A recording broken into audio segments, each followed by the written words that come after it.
Rob Brown Show. Get robbed! Only on The Fan Upstate.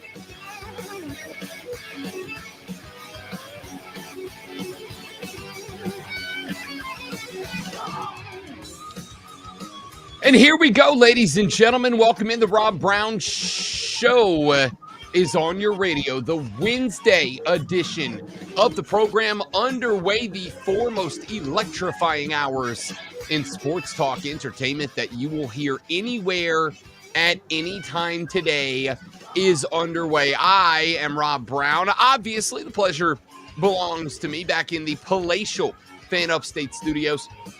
He is the alpha and the omega of the Fan Upstate. He is the sultan of sound, the professor of perfection, the wizard of wave, the content cash cow himself. The great one, Lonzo, is here as well on the ones and twos, making the show sound as good as it does this and every other weekday morning. I have not gone outside yet.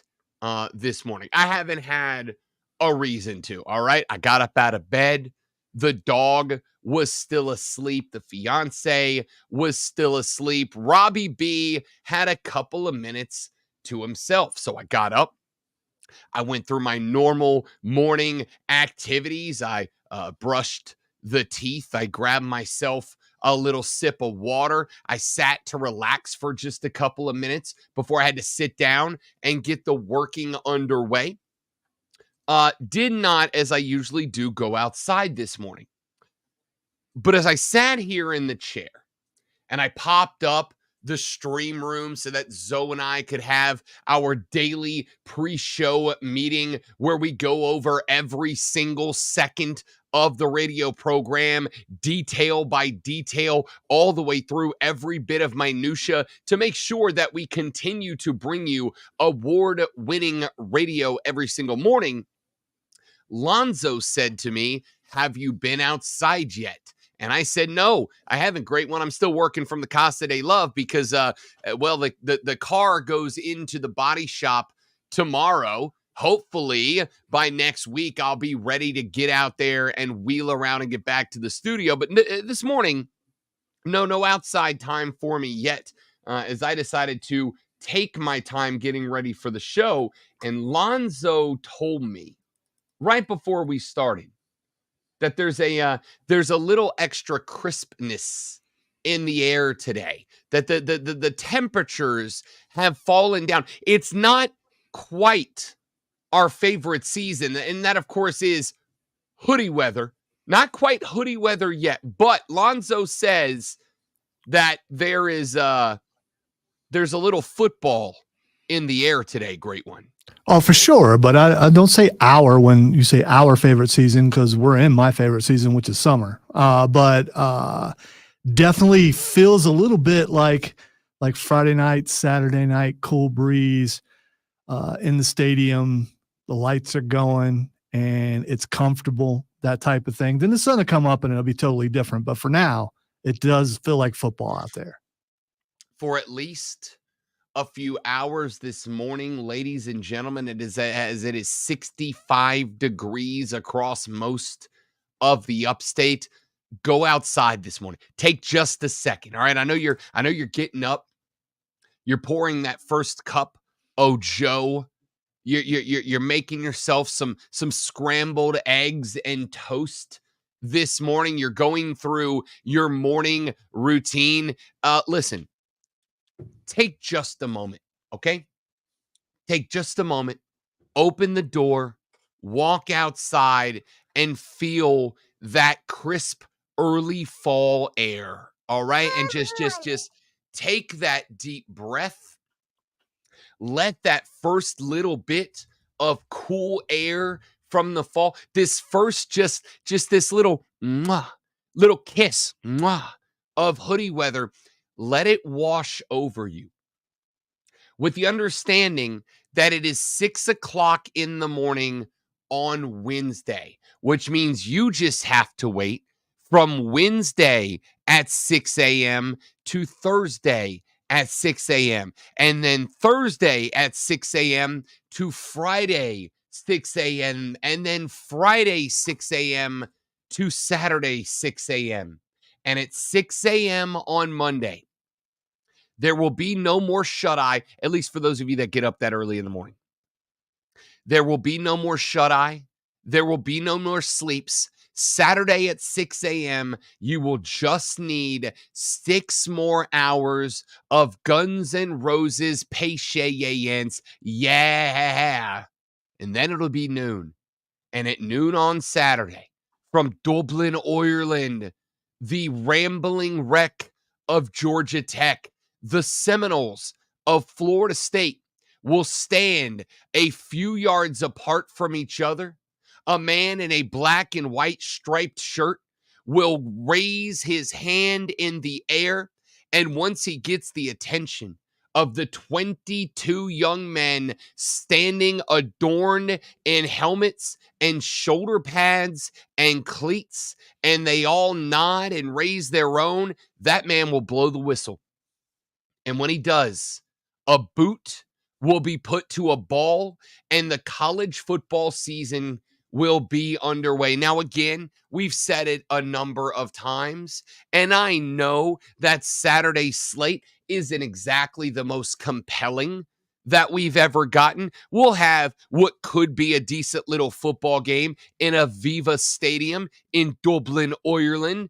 And then at 4 p.m., New Mexico will host Montana State live from Albuquerque. And then at 8 p.m., Nevada will host the Mustangs of Southern Methodist at McKay Stadium in Reno, Nevada. And then, if you're an absolute psychopath, an absolute sociopath like me, you may even still be awake, sitting on the couch in your bro cave at 11:59 p.m. when Delaware State is hosted by the Hawaii Warriors live from the TC Ching Athletics Complex in Honolulu, Hawaii, for a little midnight madness college football. Are they the best games in the world? No. Are they the most compelling games in the world? No. Are they games that on any given Saturday would get a screen in what I assume is your multi-screen setup bro cave at your house? No, of course not. None of that's going to happen. But it doesn't matter, because these games count. These games will see the starters on the field until we have 4 quarters of action or somebody is thoroughly done kicking the crap out of somebody else. I don't care. I don't care if this was the Northeast Southwest School for the Blind taking on the Northeast Southwest School for I don't know, make up another group here. I don't care. Give me football teams on a football field playing football competitively and football that counts. Lonzo, you can eye roll. You can put your hands in your head. You can Captain Jean-Luc Picard facepalm all that you want. We have competitive football starting at noon on Saturday and going for 15 consecutive hours. Inject it directly into my veins. All right. If you want real competitive football, tune in Friday night for Burns High School football. And then Saturday, you can wind down with some okay games. I think there might still be some preseason NFL going on Saturday. There sure is some preseason NFL. Hopefully there's some head-to-head, because I'd be curious. There actually is preseason NFL happening tomorrow night. We've got a couple of games popping up in preseason week 3, pardon me. We've got the Indianapolis Colts at the Cincinnati Bengals tomorrow at 8 o'clock. At 8:20, the Chicago Bears will not send out Caleb Williams to take on your Kansas City Chiefs, who will not send out Patrick Mahomes to play him. Starters going for neither team tomorrow. So this is why I'm more jacked up about FSU Georgia Tech when I'm not getting Caleb Williams, I'm not getting Patrick Mahomes. I'm still going to watch every snap of both of those games because week 3, this is it for a lot of guys. Remember, there's just one cut in the NFL nowadays. You take it after week 3 from 90 players down to 53 players. That means that on these teams, there are 37 guys that will see action for the Colts, for the Bengals, for the Bears, and for the Chiefs this Thursday night. There are 37 men that are on those teams today, 37 for each team that will be playing for their lives on Thursday night, and then will walk in to the facility on Friday morning to find a pink slip hanging in their locker with a request to bring their playbook to the head coach's office. I'll be watching, not because those games matter. They don't. Not because those games will be super competitive. They won't. I'm going to take the under in all of them.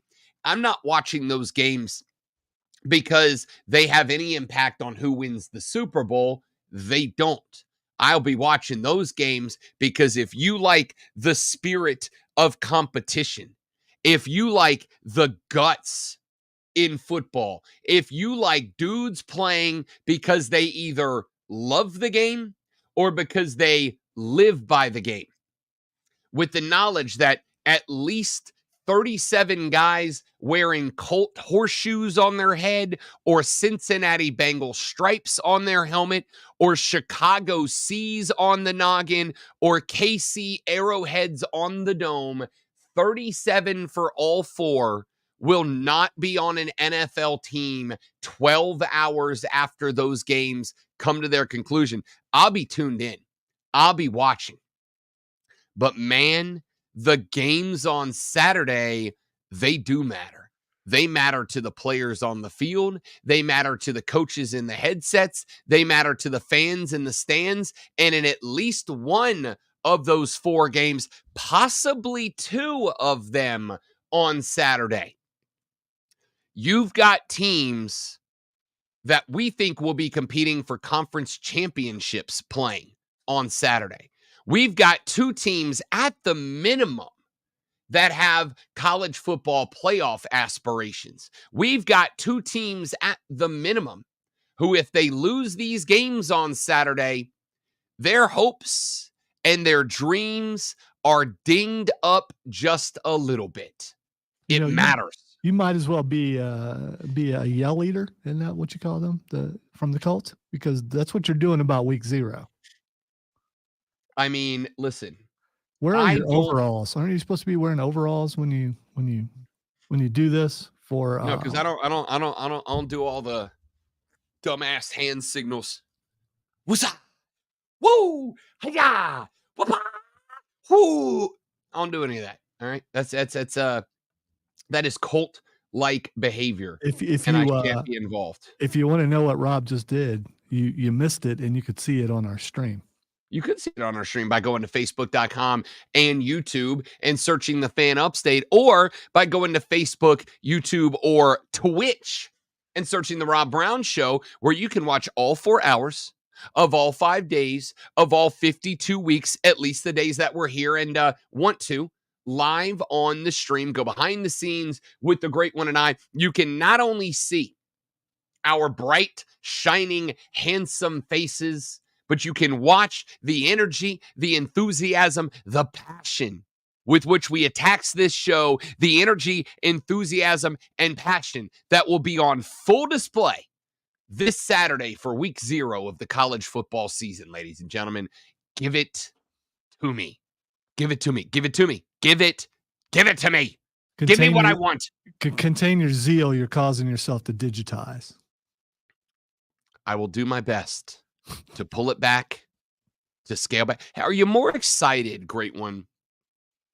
Does the quantity of games changes for you? Like next Thursday night, the schedule isn't exactly chock-a-block full of banger after banger after banger, but We've got the 24th ranked NC State Wolfpack in action. Wake Forest is playing the 2017 national champions, the UCF Golden Knights.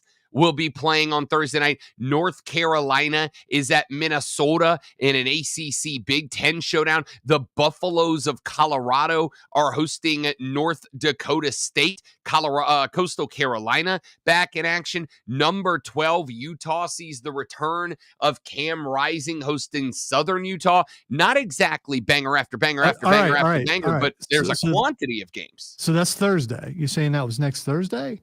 Next Thursday night. Which game are you watching? Which game? Which 4 games at a time am I watching? I think is the question. But if you make me pick 4, and by the way, no, I just wanted to know one. Which is the most compelling to you? I will say that the one game out of all those that you mentioned that I'll watch is the Colorado game. I think that is the correct answer. I think North Carolina, Minnesota is interesting. I think I'm excited to see what Utah brings to the table, because I do think Utah is a conference championship possibility. And if Cam Rising, going into his 13th year of college football, is able to live up to the billing, I think Utah is absolutely a playoff capable team. But if you make me pick one game off that slate, I think it is Colorado, because I have got the Buffaloes on upset alert at Folsom Field in Boulder when the North Dakota State Bison come a-calling next Thursday at 8 p.m. I think you are correct, and I'm going to warn you and everybody else. Rob Brown is going to be a tired son of a gun on Friday morning, my guy. Tired boy on Friday. See, I don't think there's anything worth staying up that. I mean, what time is that? Is that Colorado game? 8 p.m. Okay. Oh, that's plenty of time to see what you got. And you're not going to stay up and watch the. You said it was Utah. You're not going to stay up and watch that game, are you? Utah and Southern Utah kick off at 9 p.m. That means that's that kind of game will early be for ending them. around midnight. Yeah, I mean, I thought it was one of those late West Coast games that you get on Saturday, like now, you're talking about this week. The latest West Coast game will be on the prestigious True TV when Sacramento State goes to San Jose State to take on the Spartans, a 10 p.m. kick from San Jose, California. You know why next week is better than this week? Because if I recall, next week has real college football Thursday, Friday, Saturday, and Sunday. And Monday Friday, too, I think. Next Friday evening, we do have a couple of games. Temple is at number 16, Oklahoma. Michigan State, the Spartans hosting FAU. Duke will host Elon. Western Michigan at Wisconsin. And TCU helps Stanford break in. Then on Saturday next, August 31st, it all starts at noon when the Clemson Tigers travel to Atlanta, Georgia, and at the Mercedes-Benz Stadium take on number 1 Georgia, a top 14 matchup between Los Tigres and the Bulldogs. Penn State takes on West Virginia after that. Number 25, Illinois is in action. Tennessee hosts Chattanooga. Oklahoma State, who we're going to talk about literally coming up in the next segment, because boy howdy, is this one going to aggravate the crap out of some of you, and I can't wait, because Mike Gundy, my dude, lulls. We're talking about that next on the Rob Brown Show in the Fan Upstate. Join us for passionate sports talk that's sure to stir the pot. This is the Rob Brown Show on the Fan Upstate. This break's going to be a little bit longer because for some reason overnight was a break behind, and I had to make some maneuvers to make sure that we didn't have a problem at the top of the hour. So I had to move a minute and a half into this break. Just letting you know. I'm meteorologist Kara Foster on the Fan Upstate. Currently, it's 63 degrees. Mad World Haunted Attraction opens September 6th. Get ready for the Upstate's most anticipated event of the year. Mad World is much more than just a haunted house. It's a fall tradition like no other. Enjoy mini golf, axe throwing, carnival games, food, bonfire, roaming characters, and fun for the whole family. Located in Piedmont off I-85 exit 35. Grab your friends and get ready to scream. Buy your tickets now at madworldattractions.com. That's madworldattractions.com.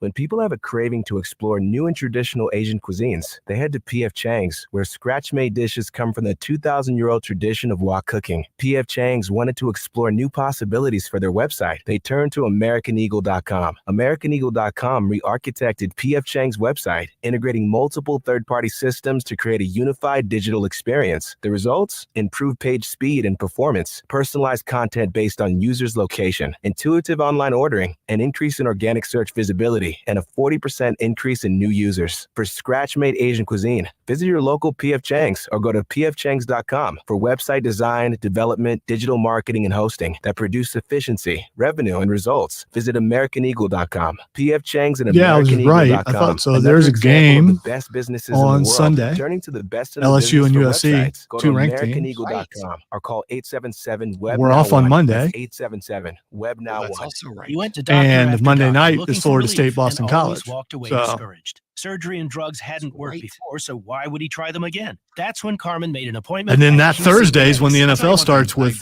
Baltimore and Kansas City on Thursday night. Quality of life improving exponentially since I've been going to QC Kinetics. QC Kinetics So after we is get past treated this with lame week 35,000 zero, patients like Carmen, using their own healing into next components, week when football concentrating really them into starts. damaged knees, hips, shoulders, and backs. No surgery, no This drugs. weekend is like a Means poor quality of appetizer. life so much You go to a better, and fancy mentally, restaurant, you think you're I'm going in to get such a better decent place because I appetizer, know that I'm not paying gonna wake way up too to much the same money old for the struggles little bit that of I've been food you dealing with get. every single day. 10 months ago, no joke. But you I was a think prime that you're candidate for a knee being replacement. fancy, so Today, you're I'm okay not. with it, but It's you're the not really. treatment I'm receiving at QC Kinetics. Carmen finally got relief, and it was easy. Starting with a free It's consultation. like a first at date, QC and Kinetics. the Call date QC is trying to Kinetics. act like it's impressive, but she's also thinking, wow, that's just not a lot of food. That's 864-448-3772.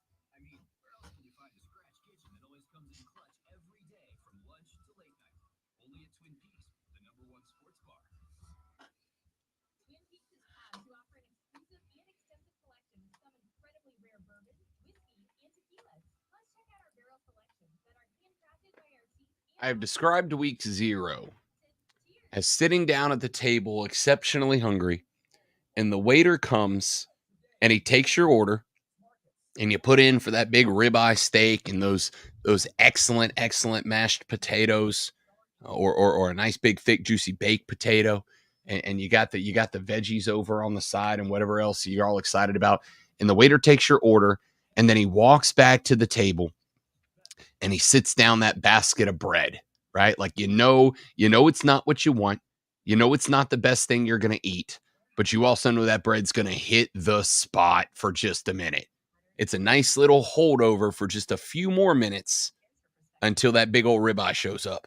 And then it's time to feast. That's week 0. See, I get your analogy, but I like mine better because the bread is rarely bad. The bread is a problem at a restaurant like that because you're thinking, I haven't had bread this good in a while, and you eat too much bread, you don't have room for your meal sometimes, and definitely no dessert. And it's all the bread's fault. See, the most important thing, Especially if they bring out that specialty butter, whether it's garlic butter or butter that's got a little bit of sweet to it, and you put that on that bread that might be like pumpernickel or something you'd never have at home, but you got it at the restaurant, and like, oh, it's hot, it's good. I'm hungry. I ate too much bread. the most important thing, and this is something that's taken me years to learn, 20 seconds. is learn how to discipline yourself with the bread.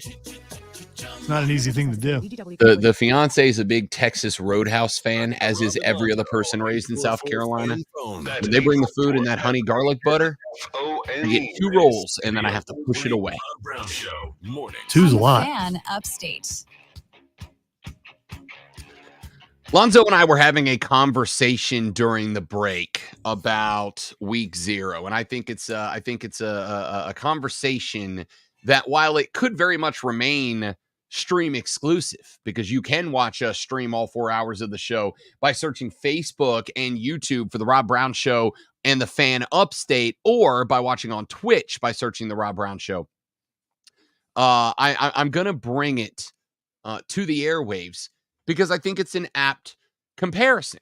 Lonzo and I have both come up with a metaphor for week 0. I have described week 0 as like, you're real hungry. You didn't eat all day because you know that you and your friends or your fiance or your partner or whoever, you're going out for a nice steak dinner that night, right? You know, you're going to be sitting down. It's at your favorite steakhouse. You know, they've got that big 16-ounce ribeye that is just cooked to perfection, which is not well done, because only psychopaths go full well done steak. All right. But you know, it's going to be just mouth-watering and seasoned just the right way and really hit the spot. So you walk in and you sit down at the table, and the waiter comes over and he takes your order and he jots it down on that little half a notepad they carry around, and he slides it down into his little apron thing, and then he walks away. And now you're thinking about it.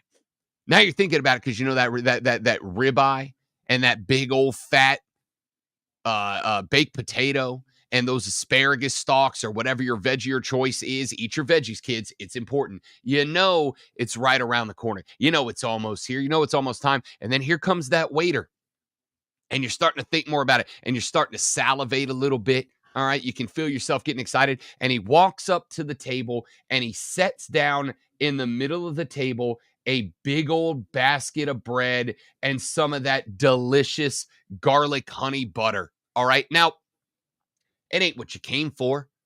It's not the main event. It's not the thing that you've been thinking about for hours and hours and hours because you knew exactly what time dinner was. It's not. But at the same time, you know that bread's about to hit the spot.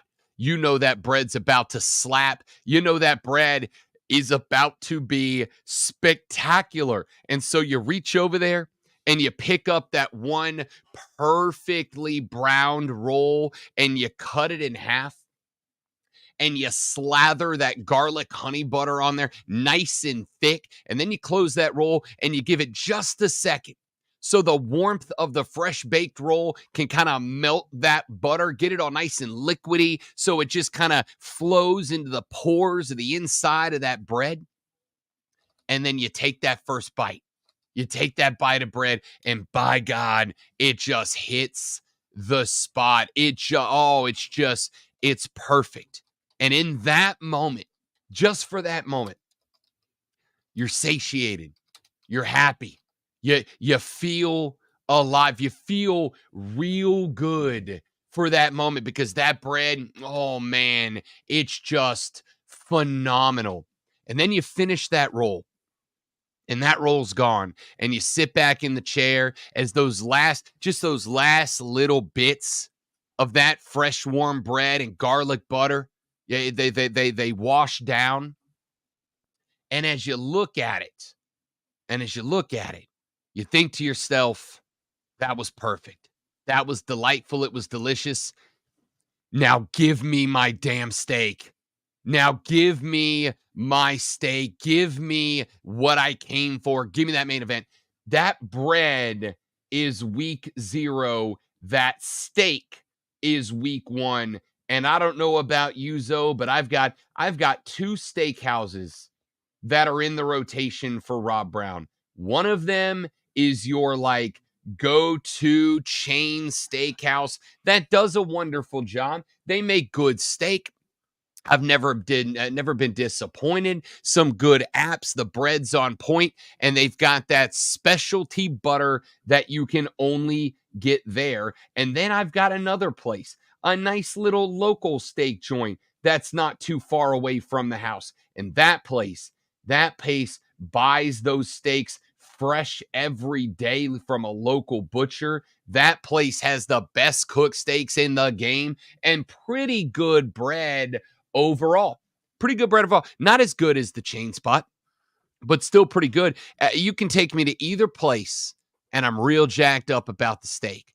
But you can take me either place, and when that bread hits the table, your boy hits the happy dance. When that bread hits the table, your boy starts to just gets a little excited about the next couple of minutes. That's week 0. The bread we are watching as college football fans. We are watching the waiter walk towards the table with that red basket with just a little steam coming off the top. And that big plastic, what do they call the ramekin? That big plastic ramekin of that special butter. You are making up that word. No, it's a ramekin. That's what the little plastic containers they put sauces and stuff in. Those are called ramekins. I have never heard that before. That's what they're called. I was a bartender. Whenever somebody ordered food, we'd had to make sure their ramekin of horseradish or tartar or ketchup or whatever they wanted was there. It's a ramekin. So we get that. You get that little ramekin of butter.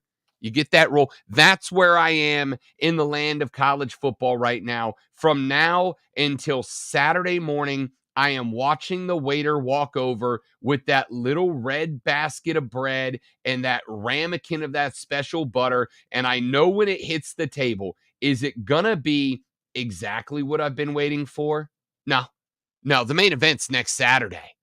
But I'm going to tell you what, it's going to do a real good job of holding me over until that big old 18-ounce ribeye hits the table. That's week 0. All right. Baby. All right. So you're right about the word. I've never heard of it before, but I'm wondering if you're pronouncing it right. Oh, I for sure am. Sure am. This was multiple years of your boy being in the food and beverage industry. Okay. All right. I'd be willing to bet money that you could take a couple of those down to the mall or to the Walmart or to, just any local establishment and ask people what is this thing called? And they're not going to know that it's a ramekin. Oh, I'm not saying they will, but that doesn't change the name of the thing. Okay, because here's my question. I got the feeling like you were acting like I'm, like, how do you not know that? Not at all. Listen, I think the only people who know that are people who either are in the kitchen a lot or served in the food and beverage industry, of which I am a longtime veteran as both a server and a bartender. Unless you worked in the game, I don't think most people know the word ramekin, but it doesn't change the fact that that is the name of the item. All right. If I asked you to impart what we were talking about, what would you say? The little plastic cup with the butter in it? Yeah. Which is very descriptive of what it is. I mean, exactly. I'm just now, if I remember, or if you're listening and you have a chance next time you're at a restaurant where they serve those, ask the waitress or waiter if they know what that's called. Oh, I can almost tell you for a fact. If you ask a waiter, waitress, or bartender, they are going to know, but that is only because every manager ever of a restaurant or bar won't call it anything else because it makes them sound official. Like that's a lesson I took away from working in restaurants. Managers love calling things by and only by their official name because it makes them sound like they're in the Bear. All right. So maybe I just ask to speak to the manager and everyone gets scared and I just ask them what that's called. Please do, and please report back. I'm begging you. I'm trying to think if my wife will kill me if I do it. That's really funny. Miss Lisa, I'm going to need you to let this experiment happen. 71307 is the text line. Start your text with FAN, FAN, FAN, FAM. We'll read them on the air. Spartanburg J text the show instead. So basically, our bread is in the oven. Yeah, that's it, man. I wouldn't even say it's in the oven anymore. I would say the waiter just came backwards out of that swing both ways door that leads to the kitchen, and he is now spun around, and you can see he's carrying the bread. He's still got to cross the restaurant, still got to get across the floor, still got to walk by those tables, but you know it's coming. All right. How does that little cup have a name and that door that swings both ways does not? It does. It's a two-way door. Uh-huh. It's just a two-way door. Why doesn't it have a ramekin type name? Well, I don't know. I wasn't put in charge. Texter says, Rob, you're making me hungry. Firebirds is the best place around here to get a steak. Have you been to Firebirds yet? Great one. I haven't even heard of Firebirds No, yet. I haven't heard of it before. No. Well, I got to tell you, I have opened up the tablet of truth and I have added it to the ever-growing list of restaurant suggestions that you, the fine folks of upstate South Carolina, have given to me because Daddy loves a good T-bone. All right. Texter said, Rob, as descriptive as you were with that scenario, I think you missed your calling as a phone intercourse operator. Damn, that was intense for a fat, hungry guy. You know why I'm so good at that, Texter? You know why that was so descriptive? You know why that was so juicy? Because I'm also a fat, hungry guy. And nobody knows what they want more than the guy that is jonesing for that thing. So that other thing, you can put that to the side. Because I don't know about you, but I've been staring at this college football calendar for a long time. I've been waiting. I've been looking every day. I've been going to that one website that Mama told you not to go to and looking at the calendar, looking at the matchups, and looking at the schools that make their debut when they reveal to us this Saturday in week 1 all their glory. It's college football week 0, and it's just 3 days away. Stick around, because the action gets even hotter and heavier when we come back on the Rob Brown Show. In the Fan Upstate. Real sports talk, real sports fans. The Fan Upstate. All right, the got me. What can I say? Fan.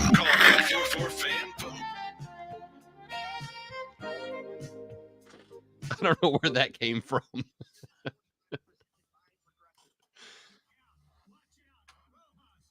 You're just looking to get your 38th job, I guess. I mean, at this point, I freaking need the money, so why not? I feel like I got the voice that could drive the lonely ladies crazy. I'll take your word for it. I don't know. You think there's any room for like a phone sex operator with like a super deep Southern twang? Probably. Hey girl, what you wearing? I got my best overalls on.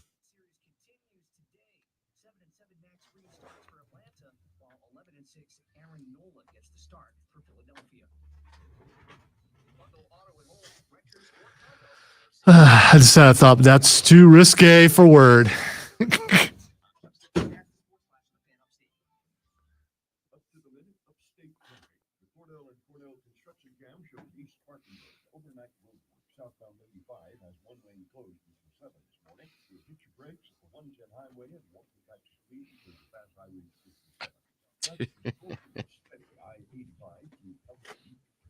I'll do a word parody. Do I risk about though? No, do I risk that? Because your multilingual place to go and have several different accents, including an Irish one. Rob Brown's sexy Christmas special. That's it. That's what I want to do. I want to do the sexy Christmas special. By the way, I ran it by the power that be about us trying to do the Christmas special someplace live. Yeah. And he did not shoot it down. I like it. You told me to pursue it, but maybe not with zeal. I don't know. He said, I'm not telling you no. See what you can do. Here's a question. Here's a thought that I had, because I looked it up and you're correct. Borderlands is closed early on Saturday. What if you went on Thursday or Friday when they were open late and recorded it? Or do you prefer it live? I prefer it live. Okay. Just because whatever it is, however good or bad it is, and if I'd be way too tempted to try to fix it, and if it's broken, it deserves to be broken.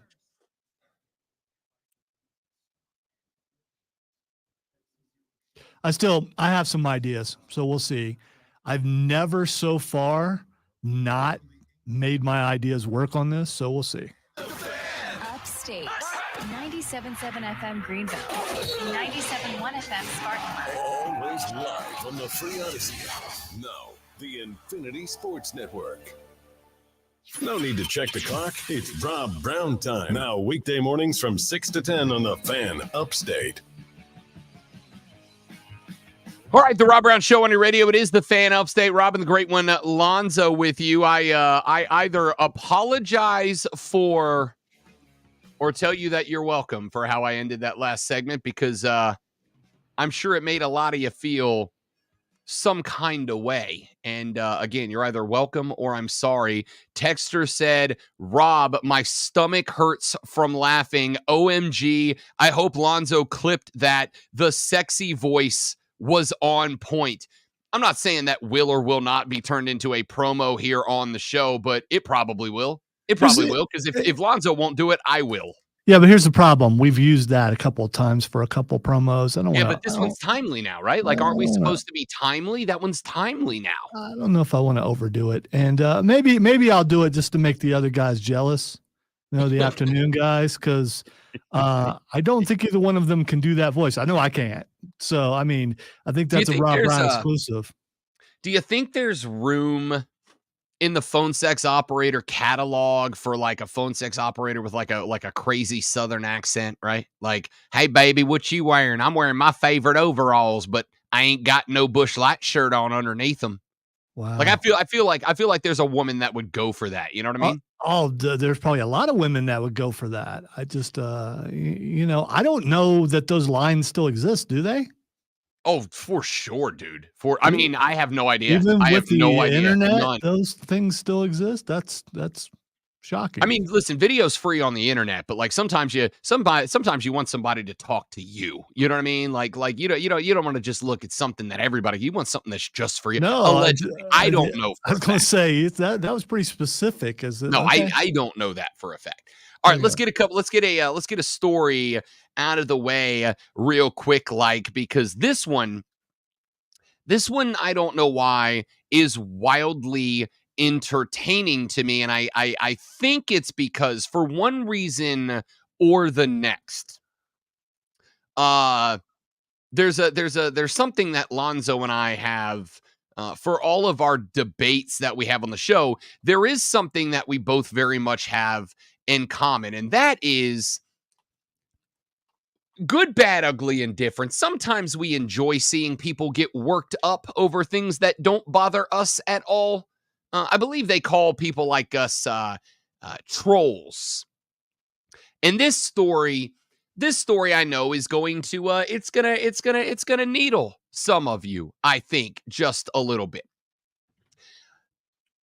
Last week, Oklahoma State head coach Mike Gundy said that he had told players. He's a man, by the way. He is a man. And by the way, in case you didn't want to feel old, two things. Number one, Saved by the Bell debuted on TV this day 35 years ago. A. And B, Mike Gundy, who is a man, is now not 40. He is 57. The I'm a man, I'm 40 rant was 17 years ago, if you're keeping track. But we still remember it.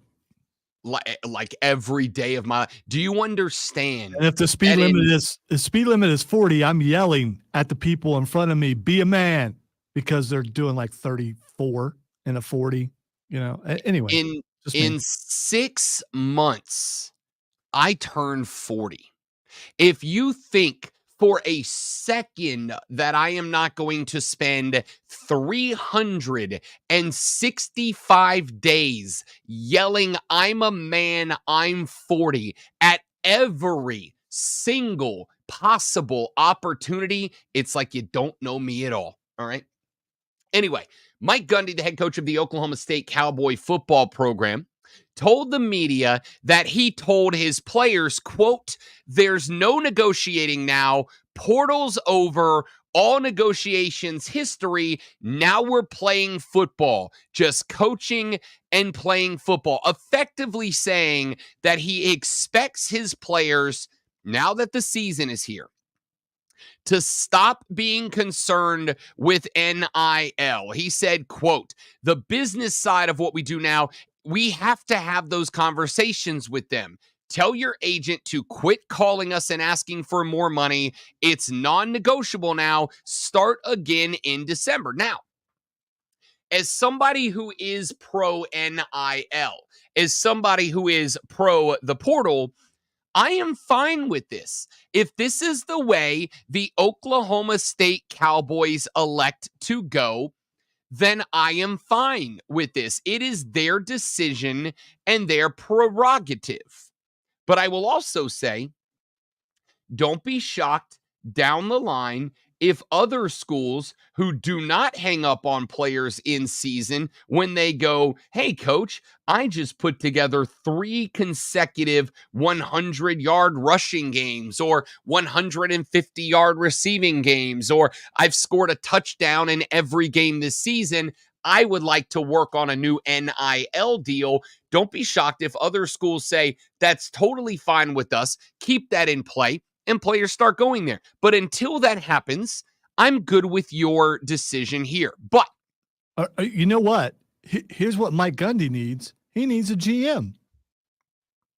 He needs a GM, a college GM, like what we talked about yesterday, to handle all those phone calls so he can just concentrate on coaching football. So I he needs to think get a his GM. point here, I think his point here is that if a player's thinking NIL, he's not thinking about football, and he wants them on the same page with him. So again, your decision, Mike, your decision to handle it however you want, and your responsibility to deal with consequences. But here's the fun part of the story. The fun part of the story is what happened with Oklahoma State yesterday.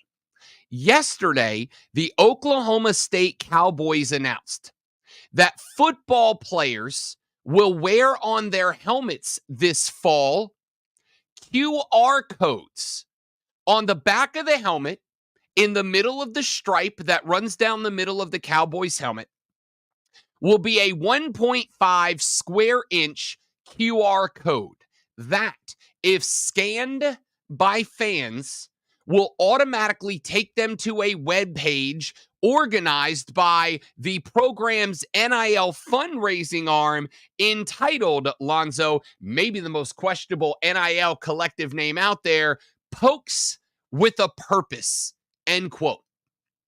Once you are brought to that website, fans will be presented with multiple donation options ranging from $100 to $500 to other. They'll also have the option of making their donation one time or monthly. At the bottom of the page, fans can credit a team member by choosing from a list of players' names. It is not clear from Oklahoma State's announcement if crediting a player means that the funds designated will go directly to the player selected. Who was it that made the announcement of these QR codes being on the players' helmets and available to the fans next year? Oklahoma State head coach Mike Gundy, who said, quote, "This is a revolutionary step forward to help keep Oklahoma State football ahead of the game. It gives a chance for everyday fans across the world to have a real impact when it comes to supporting the NIL efforts for Cowboy football. I'm thrilled about this opportunity for the players." According to the OSU press release that came out about the QR codes, quote, "Although the QR codes aren't expected to be visible from the stands on game day, close shots during broadcast, as well as post-game photos posted to social media, are expected to raise the team's NIL value throughout the year. The codes will not be limited to helmets. They will also be visible on players' bags that they carry to the stadium on game days. placed on coasters in premium seating sections and on signage throughout Boone Pickens Stadium. OSU announced the program days after Gundy called for a moratorium on NIL negotiations during the season, which we just told you about a minute ago. But Oklahoma State deciding that they want to set the bell curve here and say that they are putting QR codes all over all places that fans will see the most on game day. That is on the players' helmets, on the gear that they carry into and out of the stadium, and on signage throughout the stadium itself. That QR code is going to be everywhere. So if you're a Cowpokes fan, you can scan that code, give some money directly to the school to fund its NIL program. I am interested in this because I told you when they started announcing earlier this year that the NIL collectives would be allowed to be more involved, though not directly with the program, indirectly with the program, and directly with the school. And when the NIL stuff started shifting towards, which is where it will inevitably go, being entirely run by the schools, that having the full resources of a college athletic department behind it means that they would start finding new and innovative ways to fundraise, just like they always have with booster clubs. In Oklahoma State, the first team to jump all over this by plastering QR codes everywhere that fans can scan from in the stadium, from at home watching on television broadcast, and across social media to make sure their NIL collective is very well funded. I really, really like this concept from Oklahoma State because here's the reality. Love it or hate it, you have to accept it. The success or failure of your NIL arm will be directly connected down the line to the success or failure of your football program. So the teams that get out front, the teams that innovate, the teams that jump to the front of the line in terms of finding new and creative ways to make their collective available to fans to donate, will have a heads up in all of this. And what is the best time to get somebody to drop money they might not otherwise? It's in the heat of the moment. This is why your favorite band sells $65 t-shirts when you're at their concert. You would never go into a Hot Topic and spend $65 on a Blink 182 t-shirt, but when you're leaving the stadium after a Blink 182 concert and you've just seen them in person for the first time, a band that you've loved for 20 plus years, and you've just experienced that endorphin rush that came with hearing all the small things in person, all of a sudden, you've knocked back a couple of cold Budweisers. You've, as a 40-year-old man, thrown up the horns and headbanged a little bit to Adam's song as you walk out of the concourse. All of a sudden, $65 on a Blink 182T that will forever remind you of the night that you finally rocked out with Travis and Tom and the boys. All of a sudden, $65 sounds like a real good deal. Well, what's the best way to get a fan excited about sending some expendable income to your program? Hit them with the opportunity to donate right after you've just scored a touchdown on your rivals, the Oklahoma Boomer Sooners, right after they're feeling real good because the boys are out there putting on a show, electrifying Boone Pickens Stadium and getting everybody hype. This is a brilliant idea from the Oklahoma State Cowboys. The only thing I will say is if you are opposed to having sponsors on someone's jersey, then you need to be opposed to this because it's the same thing. There is no difference. So if you don't like sponsors out there, like say in the middle of the ring or on someone's jersey, then you can't like this because it's a sponsor. That's what it is. Now you technically are the sponsor, but it's a sponsorship. I mean, I would say in this case, the school is technically the sponsor because, again, when you watch college football, you're the product. You're the product. The product is being delivered. That is your eyeballs attached to a screen. This is just the school endorsing itself. its football program. This is just the school taking advantage. Because I'll tell you right now, I promise you, there's a lot of corporations in a lot of places that would pay a lot of money to have their logo plastered on the direct middle back of a major D1 college football program's helmets. For sure. You don't think that Love's gas stations wouldn't pay a whole hell of a lot of money to work their logo onto the back of the Clemson Tiger helmets? Of course they would. So it's the same thing. It's just the school promoting themselves, but I agree with everything else you said. That being said, doesn't bother me at all. Doesn't bother me at all. At the end of the day, no matter what logos are where, there are 11 dudes playing 11 other dudes any given snap. Now, somebody who needs no promotions nor endorsements, he is the great one, Lonzo. I got there. Well, that's ridiculous. I want endorsements. I like getting paid.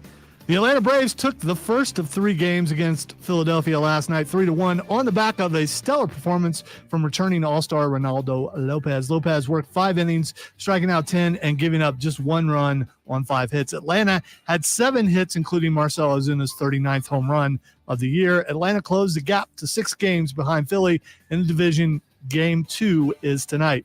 After a few awkward moments, Dallas Cowboys owner Jerry Jones' contract talks with star receiver CeeDee Lamb are progressing. Asked if a deal will get done, sources have told ESPN that the Cowboys have offered Lamb a contract to make him the 2nd highest paid receiver in the league. But Lamb is yet to accept those terms. Tune in this afternoon from 3 to 7 p.m. for a brand new local show, Wire to Wire. Cole Bryson and Diesel get you up to date on the latest local and national sports, all Wire to Wire. Up to the minute upstate traffic. The Cordell and Cornell construction cam shows East Spartanburg. Overnight road work. Southbound 85 has 1 lane closed until 7 this morning.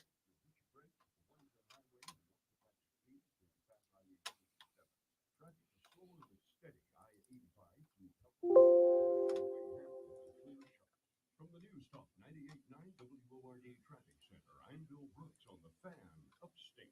Have you been wanting to find the secret to losing weight and getting healthy the natural way without drugs or injections? Hi, this is Dr. Elliot Bertram with New Life Weight Loss, and we know the secret to losing a half a pound to a pound of fat every day, naturally, safely, and effectively, without counting points or calories. No exercising, no prepackaged meals, no drugs, no surgery. Go to mynewlifeweightloss.com now. Hey, it's Rob Brown. Listen, I'm getting married at the end of September, and I wanted to look good in a suit. Well, with New Life Weight Loss, I have dropped 43.5 pounds and 10 inches off my waistline. Guess what? I do.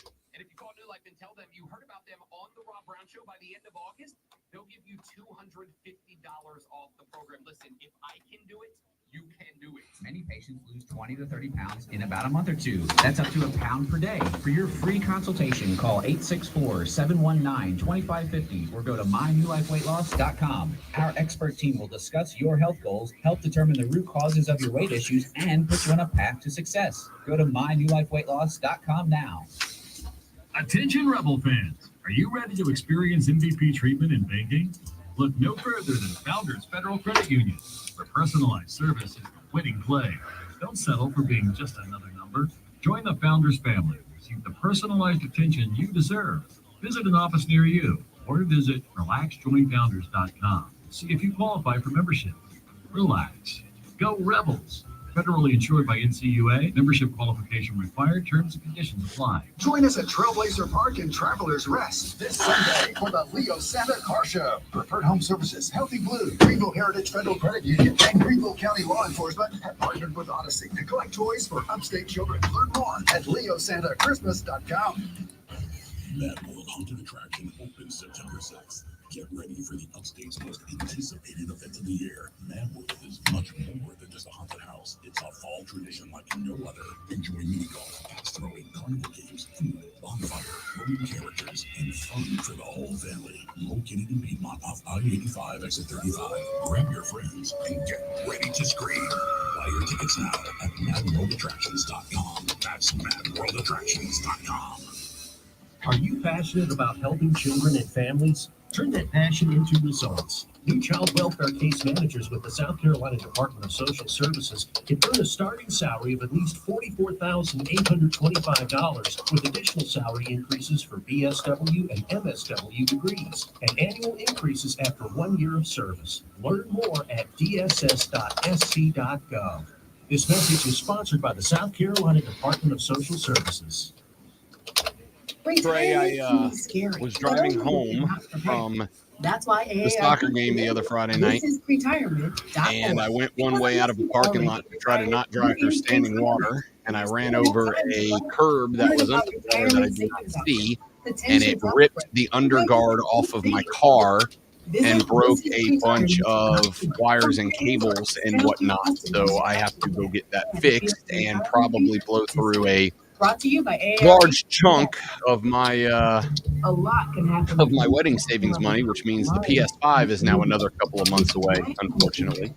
Breathing in your new home for the first time. Having an attitude That's super cool. complex world of financing, inspections, negotiating, analyzing market. Pretty pumped about that. That may pop up. That can make all the difference. That's when the expertise of a real So Realtors Rob Brown has seemed in any way stressed out the last couple of days. That's why. The Fan. Upstate. WYRD Greenville. WORD Spartanburg. WFBC HD3 Greenville. W249DL Greenville. W246CD Spartanburg. Odyssey Sports Station. Excuse me. Man, check this out. Your unofficial Rob Brown Rundown. Continue first break. QC first break. Got it. This is the Rob Brown Show.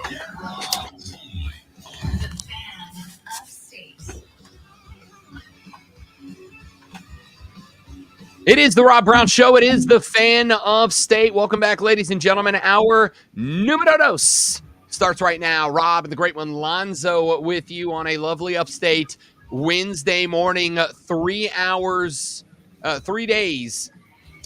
And what is it now? 5 hours from now? 3 days and 5 hours from now. 3 days, 4 hours, 59 minutes from now. We will all be sitting down on various couches, lazy boys, and I assume at least a few of you folding chairs around the upstate as we get set for the first Power 5 conference football game of the season, when the Florida State Seminoles and the Georgia Tech Yellow Jackets, the Ramblin' Wreck, will kick off at noon on Saturday to begin the 2024 college football season. Just yesterday, my dear friends, it was March. Just yesterday, we had wrapped up the NCAA tournament, and we had said there was nothing down the barrel, nothing coming down the turnpike, except college football, which is oh so far away in August. But here we are. We have made it collectively. All of us, arm in arm, hand in hand, have once again persevered through the long, cold winter that is the long, hot summer to make it to the football season, my friends. And we are glad to have you along with us here on the show. Should you wish to be a part of the radio program, now's a spectacular time to do it. The text line is open for you this AM. No phone calls, unfortunately, this glorious day, as I am still at home because my, the rig's being worked on right now. Hopefully, I will have it back by next week, or what is actually likely going to happen, and this is good news for me, great one. I did get the motorcycle running yesterday. It's been a minute since I've been up on two wheels, which is disappointing. I expect better of myself, but the soon-to-be father-in-law came over earlier this week, helped me get the motorcycle up and running. Had a little bonding time over the engine. We got that bad boy, changed some circuitry out, changed the air filter, changed the oil. The bike is running real good. So worst case scenario, unless there's rain in the forecast, I'll be back in studio for sure next Monday. Don't know how I'm getting there. Well, do know how I'm getting there. It's either going to be by car or motorcycle, but I will be there next week. And that's good news, great one. because during the break there, per a little tantalizing tease from the terrific one Lonzo, Robbie B went and he opened the door this little last break. He walked outside for just a moment and he allowed that cool, crisp fall air. 65 degrees it is outside of my home here in Taylor, South Carolina. Walked outside and just let Mother Nature embrace me with the AM hoodie weather. Even Gaia herself recognizes that it is football week in America, my friends. Even the weather gets it. I don't know about you. I'm kind of sick of waiting. I'm kind of done. I'm like that kid. You know how 3 days before Christmas, not Christmas Eve. Christmas Eve, it's easy. Christmas Eve, it's easy. You can go to bed way early, knock yourself out, try to let the excitement slip away into slumber. But that's the easy one. It's more like 3 days until Christmas Eve when mom and dad are reminding you every hour that Santa is making the last checks of the naughty and nice list. Santa up at the North Pole is watching a little extra close. Santa is keeping his eye on you because, hey, there's plenty of time to be naughty these last few days before Christmas. And you, of course, as a kid, you, of course, as a youngster, you know Santa's watching. You know Santa's keeping track. So what do? That last few days, you keep your good behavior at a maximum. You keep your screwing around to a minimum because that blood pressure is just pumping. That heart rate is just spiking because you know you just got to make it 3 more days. And Santa Claus is coming to town. That's how I feel, except Santa Claus is Brent Key and Mike Norvell. Let's go. Can't wait. All right, let's get into some stuff. We got a lot to get to over the next 3 hours of the radio program. Let's dive right in. As you now have 54 minutes before you get to the office, 54 minutes before you start your day at work, 54 minutes before you got to get clocked in, locked in, and begin ignoring the boss, because who the hell can work at a time like this when football is just days away? I don't know about you. Well, I can, but that's only because I get to talk about football for a living. The rest of you, maybe not so much. So you're going to get to the office. You're going to have those conversations where you're talking sports. And if you need to know what's going on in sports, and you do, because how else are you going to look like the office smart guy if you don't know what's going on? Well, then, my friends, that's why we, for you, do this. Are you ready for the playbook of the peculiar, the almanac of the absurd, and the encyclopedia of the extraordinary? Well, you better be, because we're diving headfirst into the 3 top stories that will have your coworkers saying, I'm not going to play with it anymore. Yeah, stop it. before they take their first bathroom break. No. Here we go. Welcome to the water cooler cheat sheet on the Fan Upstate. You know what? It's appropriate. I'll allow it. It's appropriate, and I'll allow it. You got to play the classics, and you can't stop me because you're at home. You're way over there. I can't stop because I can't stop you when I'm there, bud. You Yeah, have all the buttons. I have no buttons or switches. You could give me that look, and you could possibly trip me on my way out the door if you were here. So I mean, That is true, but I've never done that before because I don't need angry Lonzo. I've never seen full anger Lonzo, but I've seen like half anger Lonzo, and I don't want any bit of that. None of that. All right. I'm not trying to get flat backed in the hallway. I don't want none of that. All right. Why do it in the hallway? There's a lot more room in here. It's the water cooler cheat sheet, the top 3 sports stories that you need to know before you get to the office and start talking sports. Let us dive in, my dear friends, with item number 1.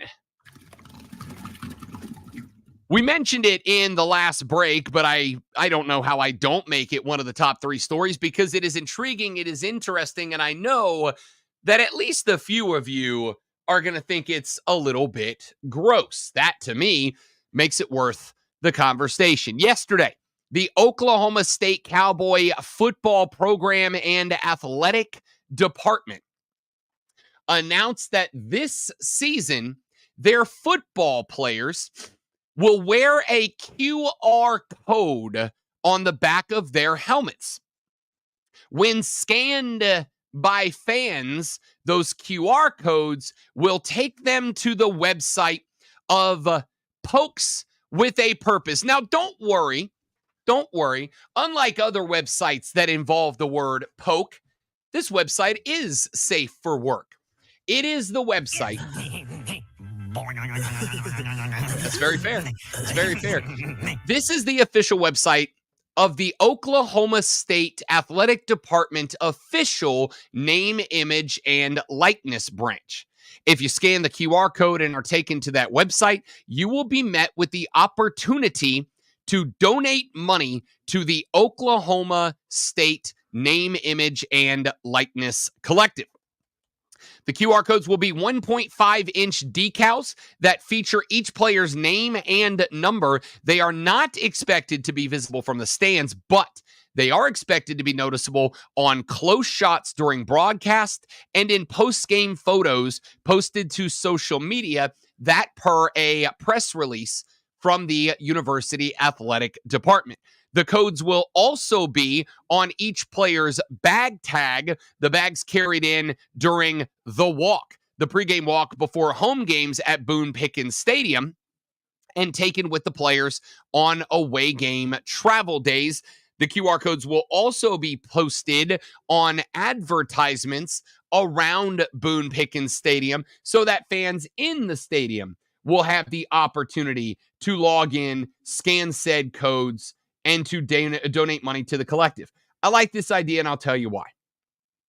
I like this idea because not everybody's got the money to be a booster, yeah? Not everybody's got the money to be able to send annually to the booster club, at least in any way that they feel like directly benefits the school in a way that moves the needle or matters. This is different. This is different because not only does it allow you to participate in the heat of the moment, as Asia once said, but it also allows you to do so in a way that goes directly to the players themselves. It allows you to do so in a way that you know that money is going to go to the young men that are on the field playing the game that you have tuned in for that lovely Saturday afternoon or morning or night or whatever time the Cowpokes happen to be playing. It allows you to donate in a way that you can feel like you're involved and do so. And this is what I think the selling point is during a game. Again, the example I used in the last segment. I'm not spending $65 on a Blink-182 t-shirt, but I might after I've knocked back a couple of cold Busch Lights at a concert and I'm feeling real good about myself on the way out. And I go, that was an incredible memory. I should like to enshrine it forever in the noggin. So I'm going to pick up this t-shirt that every time that I get ready in the morning and I pull it out of the closet and I put it on over my acid wash jeans and my Chuck Taylor sneakers, I'll think back to this concert. I'll think back to this evening with Tom and Travis and the boys. I think it's a good idea. We'll see how it plays out. Let's go ahead and jump to item number 2. I don't know that this is necessarily a big time item, but I do think that it matters as far as Carolina Panthers fans go. And I do know that there are a lot of you within the listening audience. Panther quarterback Bryce Young, well, we don't know if he's going to play in the Week 3 matchup against the Buffalo Bills on the road at Orchard Park when Carolina goes on a roadie to the upstate of the state of New York. Here's what we do know.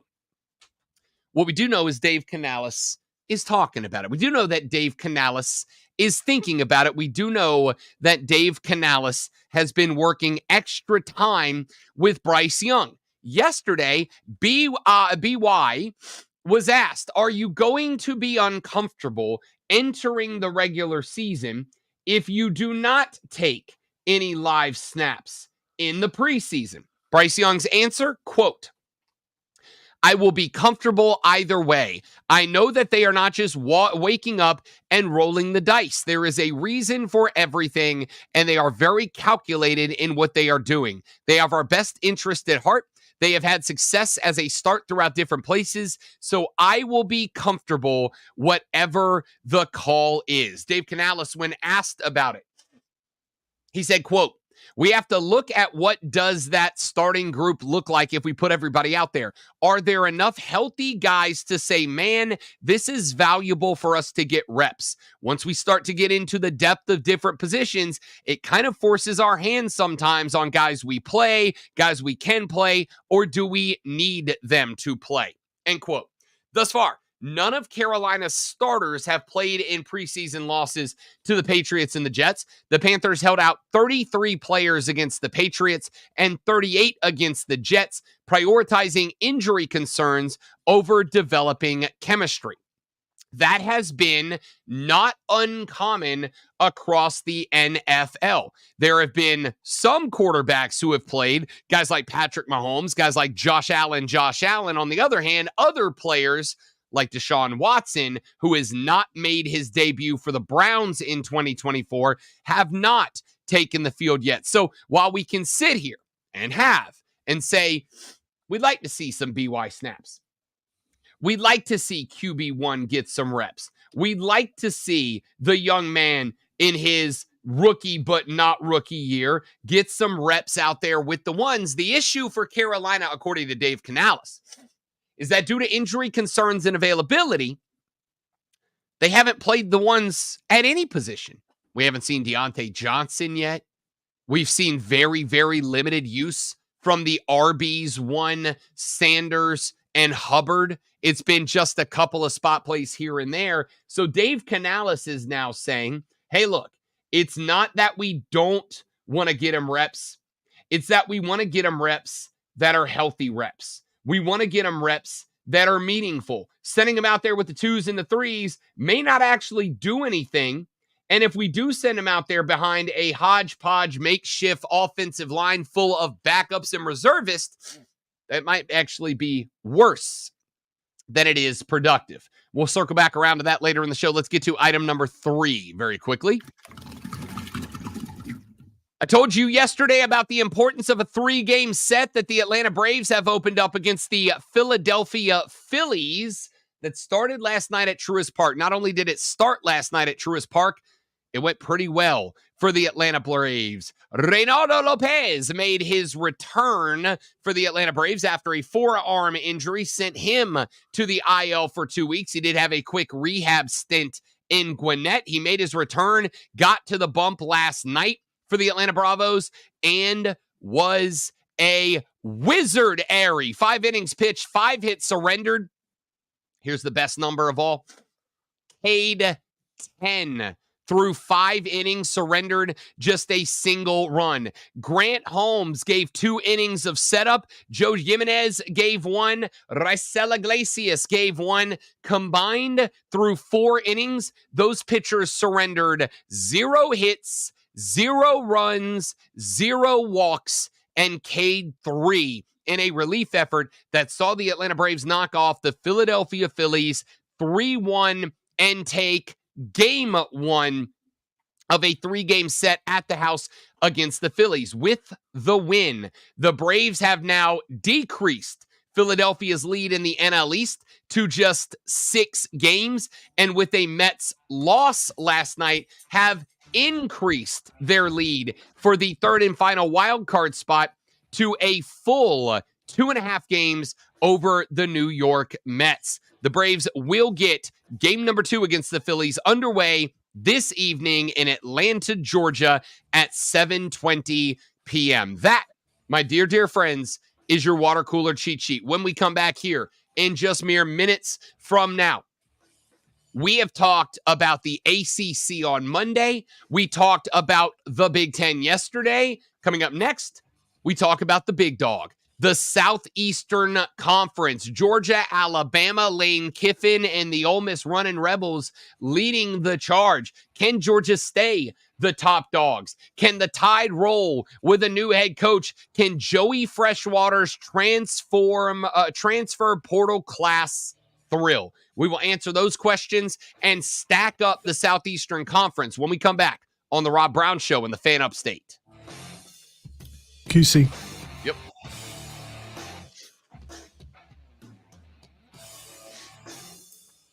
Hold on, I'm coming.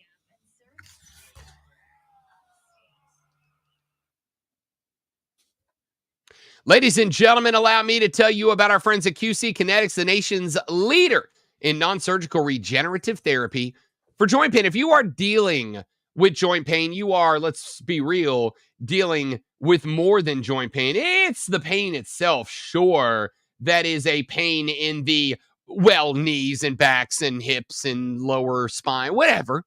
But it's also the things that it takes away from you. It is the fact that suddenly those 36 holes of golf you used to play over the weekend, you can't really do that because you know you're going to wake up the next day and your knees are going to be on fire. It's the fact that your grandkid says, hey, can we go out in the backyard and wrestle around? And you got to say no because you know your hips the next day are going to hurt you so bad you can't operate. Well, ladies and gentlemen, QC Kinetics wants to help you get those things back. They want to help you get rid of that joint pain and regain all of those things that joint pain has taken from you. Their revolutionary therapy allows you to get rid of that joint pain without anesthesia, surgery, steroids, physical therapy, or downtime. You go in, you get the same therapy that professional athletes have traveled around the world to receive in years gone by. Well, now it's available right here in Greenville and in Asheville. You get the therapy, you're back to your day-to-day life just like that. Here's what I want you to do. Go to their website, qckinetics.com, qckinetix.com, or call them today at 864-448-3772. That's 864-448-3772. Mention the Rob Brown Show. Get your first consultation for free. Get rid of the joint pain and get your life back with our friends at QC Kinetics.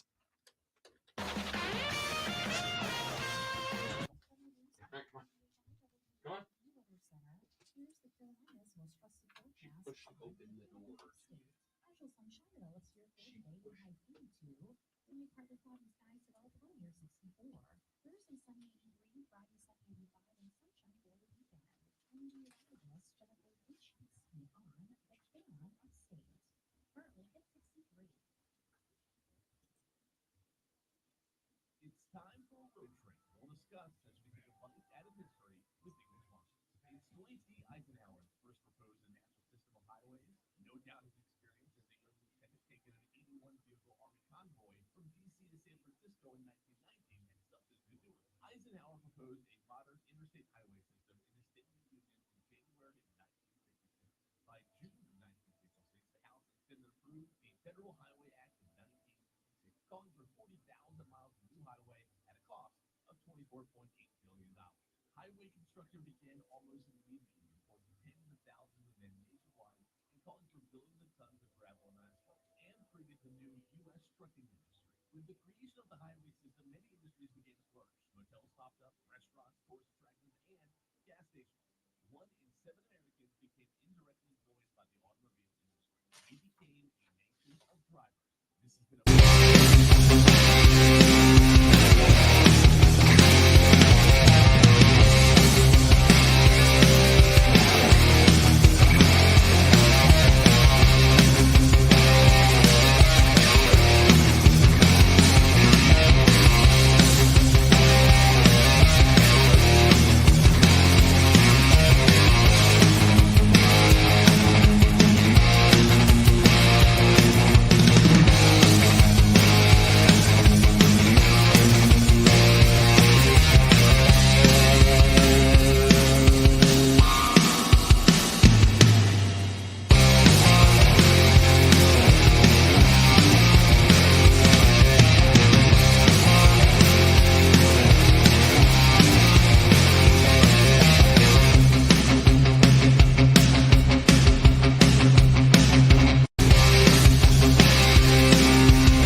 All right, my fellow dudes and dudettes, we are back. Thanks for hanging in there.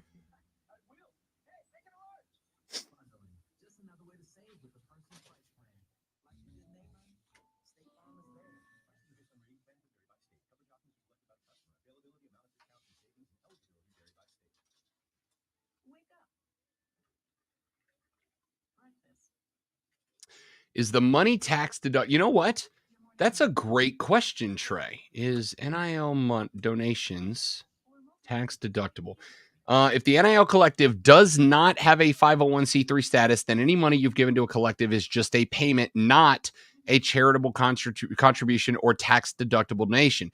On the state level, there are some states that will allow NIL collective payments to be treated as tax exempt. I would imagine, I could be wrong, because I'm not an attorney, nor did I stay at a Holiday Inn Express last night.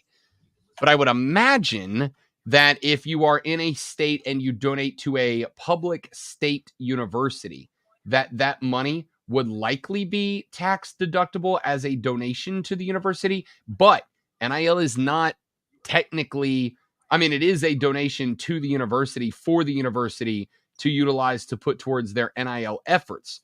So I guess my first thing would be that you need to look up if the collective you are donating to is tax deductible or not. Let's see. So the Garnet Trust Foundation is that's the South Carolina NIL. I just looked them up first because I was curious. The Garnet Trust Foundation is a non-profit organization that has been granted tax-exempt status under the IRS Code Section 501. Yes, from 8 to 10 a.m. on 97.1 FM in Spartanburg, 100% tax FM in Greenville, and on the free Odyssey app. All brought 10 to you by seconds. Founders Federal Credit Union and your local Ingles. Text us at 71307. Keyword fan. This is the Rob New Brown life Show next with break. Lonzo. Mornings on the Fan, Upstate.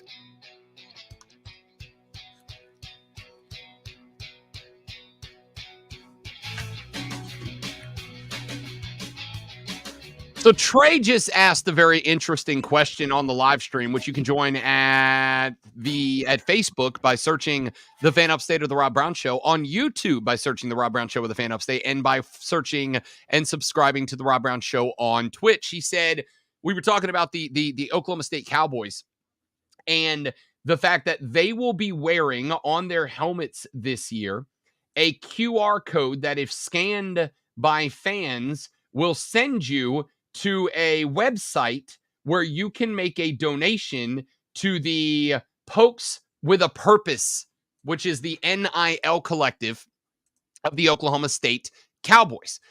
Trey asked if NIL donations are tax deductible. I looked it up during the break, and according to the IRS, the answer is yes, if the NIL collective has been granted 501c3 status. I went and looked during the break because I was very curious at the Garnet Trust, which is the NIL collective for South Carolina, and REIGN, REIGN, which is the NIL collective for the Clemson Tigers. Both of those organizations are 501c3 organizations, meaning, and again, I am not your accountant. Verify with said accountant if this is something that is important to you. But with the research that I did during the break, it appears to me, though I am not saying that this is factual because I am not an IRS agent, I am not an accountant, and I am not a smart person. But from what I looked up during the break, it does appear that with those two organizations holding 501c3 status, donations to the Garnet Trust and Clemson's REIGN NIL collective are indeed considered tax-deductible donations. So make of that what you will. Do with that what you wish. Let us talk, ladies and gentlemen, a little bit about the Southeastern Conference. On Monday, Lonzo and I gave you our rundown of the Atlantic Coast Conference. I have selected Clemson to return to former glory and win the conference based on the fact that I think Florida State has just lost too much. A team that had its back against the wall a couple of times last year has lost QB1, RB1, wide receivers 1 and 2, tight end 1, DEs 1 and 2. And while Mike Norvell did put together a very impressive transfer portal class this offseason, that's a lot of numbers that you got to get back in order to once again reign over the ACC. So I have selected Clemson. Lonzo selected FSU for the repeat. Then yesterday, we talked about the Big Ten. Now, I am just now realizing that I don't think we ever actually handed out our Big Ten championship projections and prognostications. Great one. So before we get into the SEC, let's make that good. Let's make that right. I would ask, I think I already know, I will give you the chance to stun the Armada should you wish to do so, great one. In 2024, the Big Ten championship and a first-round playoff berth in the inaugural 12-team playoff will be won by Ohio State University. I thought that might be the answer. I respect the answer. I think that is the answer that is going to be picked by most people. However, I'm going to go against the grain a little bit here. Not too much. I'm not really going against the grain. I'm going like 45 degrees with the grain, like mostly the same direction. Wait, are you? Because you talked about those experts on BetQL who all picked Oregon, so you're going to go with them? No. Okay, No. all right. They bet Oregon. There's a difference. Okay, all right. They bet Oregon. There is a difference. I am going to pick the Oregon Ducks to win the conference. The Ducks picked up, I think, the guy that is the most valuable quarterback in the transfer portal. That is former Boomer Sooner QB Dylan Gabriel, who I think is going to be better than Bo Nix in the Dan Lanning offense. And they got a lot of returning talent. I'm going to go with the Ducks. Now, let us flip it over. Lonzo has FSU in the ACC. I have Clemson. Lonzo has Ohio State in the Big Ten. I have Oregon. Let's see how we match up when it comes to the Southeastern Conference. And we will begin here, and we'll make our picks officially towards the end of the next segment. But let's begin here, great one, by talking about a team that a lot of people are talking about that I'm not entirely sold on yet. And that is Joey Freshwater's Ole Miss Running Rebels. This team has a lot of talent coming in. And Joey Freshwater, a.k.a. Lane Kiffin, coming off of an 11-2 season last year for the Rebels, including a Peach Bowl win at the end of the season. Joey Freshwater decided to go the Mike Norvell route. That is to say, he is elected to replace what he lost via the transfer portal. No one knows that more than the South Carolina Gamecocks, who watched their wide receiver, Antoine Juice Wells, depart the program and head down to Oxford, Mississippi, where he will line it up alongside quarterback Jackson Dart. They also bring back wide receiver Trey Harris, a stud, tight end Caden Prescorn, a stud, all three amongst the top 10 players at their respective positions, according to the Pro Football Focus. The Rebels, as we mentioned, one of the biggest winners in the transfer portal. It wasn't just Juice Wells. They also grabbed standout interior defensive lineman Walter Nolan, amongst others. Listen, I have said a couple of times, while I think that, Lonzo, you can agree or disagree with this, I think the greatest quarterback name of my lifetime is Jackson with an X Dart. I think Jackson Dart has got to be the best quarterback name of all time. That is a movie character quarterback name. It is so cool, and you got to wonder if his parents had in mind that he was going to be a quarterback when they named him that.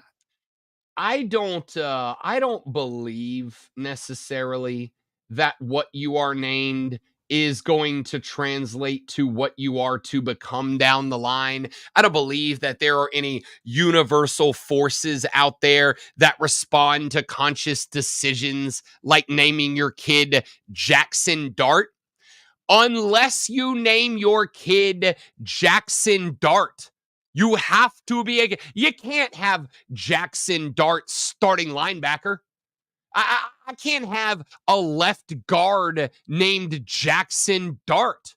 That's got to be the name of a quarterback. Joey B said, you mean not General Booty? No. General Booty is the name of a specific type of actor in a specific type of film, and I will leave that right there. All right? Jackson Dart's a quarterback, but it's How not do you, just how Jackson do you know Dart. all that stuff? I mean, it's again, that was a joke I made up. There is only one actor from that particular type of movie whose name I know, and I'm not going to admit it on the radio. It's just not going to happen, okay?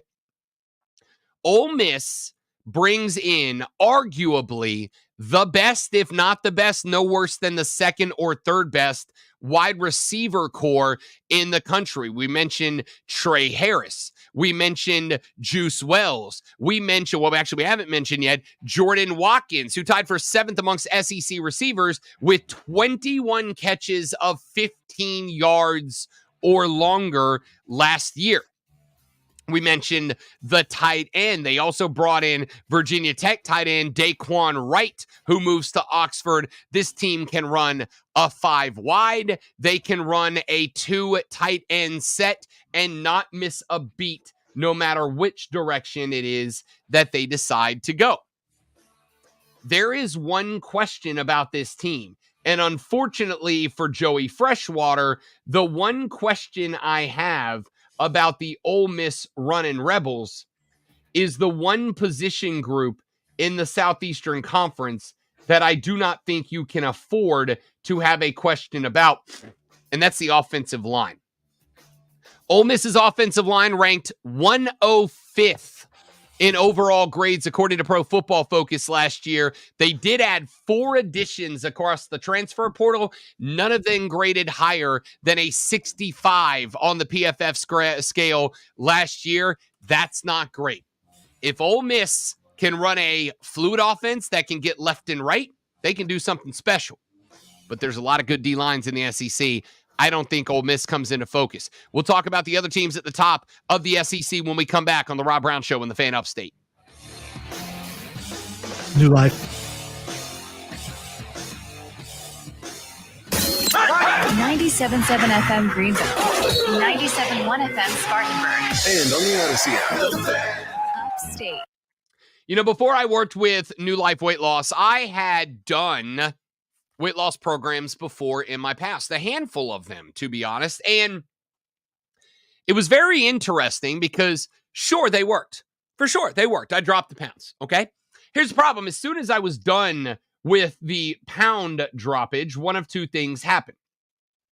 Either A, I started to hate the program because it was like, hey, you may have a glass of water, 1 asparagus spear, and you can sniff a chicken breast, and that's your meal every meal. Or number 2, I got to the end of the program, and I hadn't changed anything about my life. All I did was spent the whole time going, I miss cake. And as soon as I was off the program, I just ballooned right back to where I was before I started it. I'm not worried about that with New Life Weight Loss. New Life Weight Loss does more than just help you shed the pounds, which they have. I am down over 44 pounds. They do more than just help you shed the inches, which they have. I am down over 10 inches off of my waistline.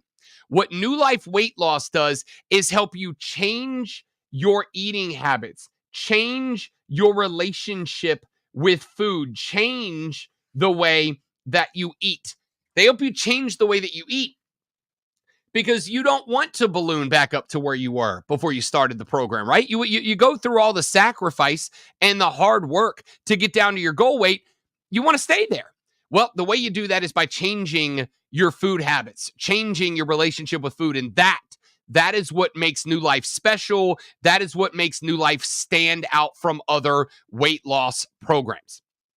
I have worked with New Life. They have helped me drop those 44 plus pounds and 10 inches off the waistline.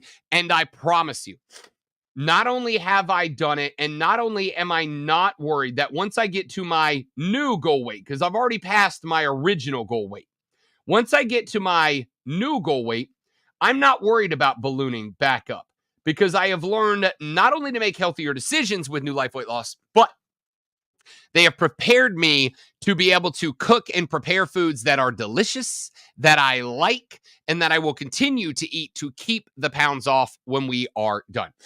Here's my favorite part. New Life Weight Loss wants to reward listeners of The Rob Brown Show with a special only for listeners of The Rob Brown Show.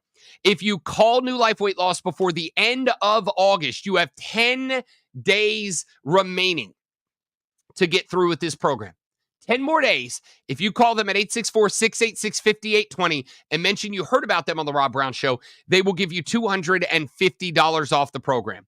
Call 864-686-5820 before August 31st and mention you heard about the program on The Rob Brown Show. New Life Weight Loss will give you $250 off the program. Get the pounds off, get the inches off, become a more confident and healthy version of yourself with our friends at New Life Weight Loss.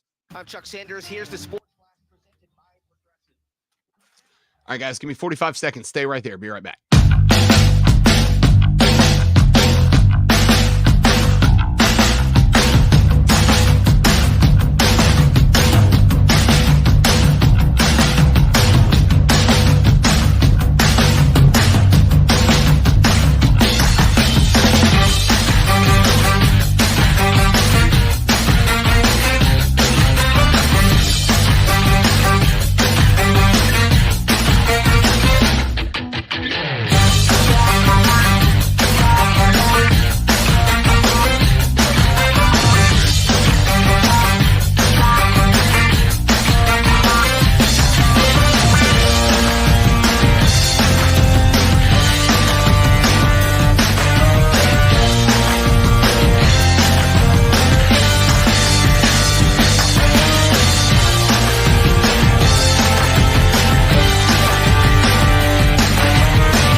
From the Ingles Market Studio. Tigers, Gamecocks, Panthers, Paladins, and Rebels. Punch your ticket to the best local sports. 97.7 FM Greenville, 97.1 FM Spartanburg. Always streaming wherever you are on the Odyssey app. Upstate. Rise and shine, sports fans. Grab your coffee and a jolt of sports on the Rob Brown Show. Puts me in my zone. It gets me ready for the day. On the Fan, Upstate.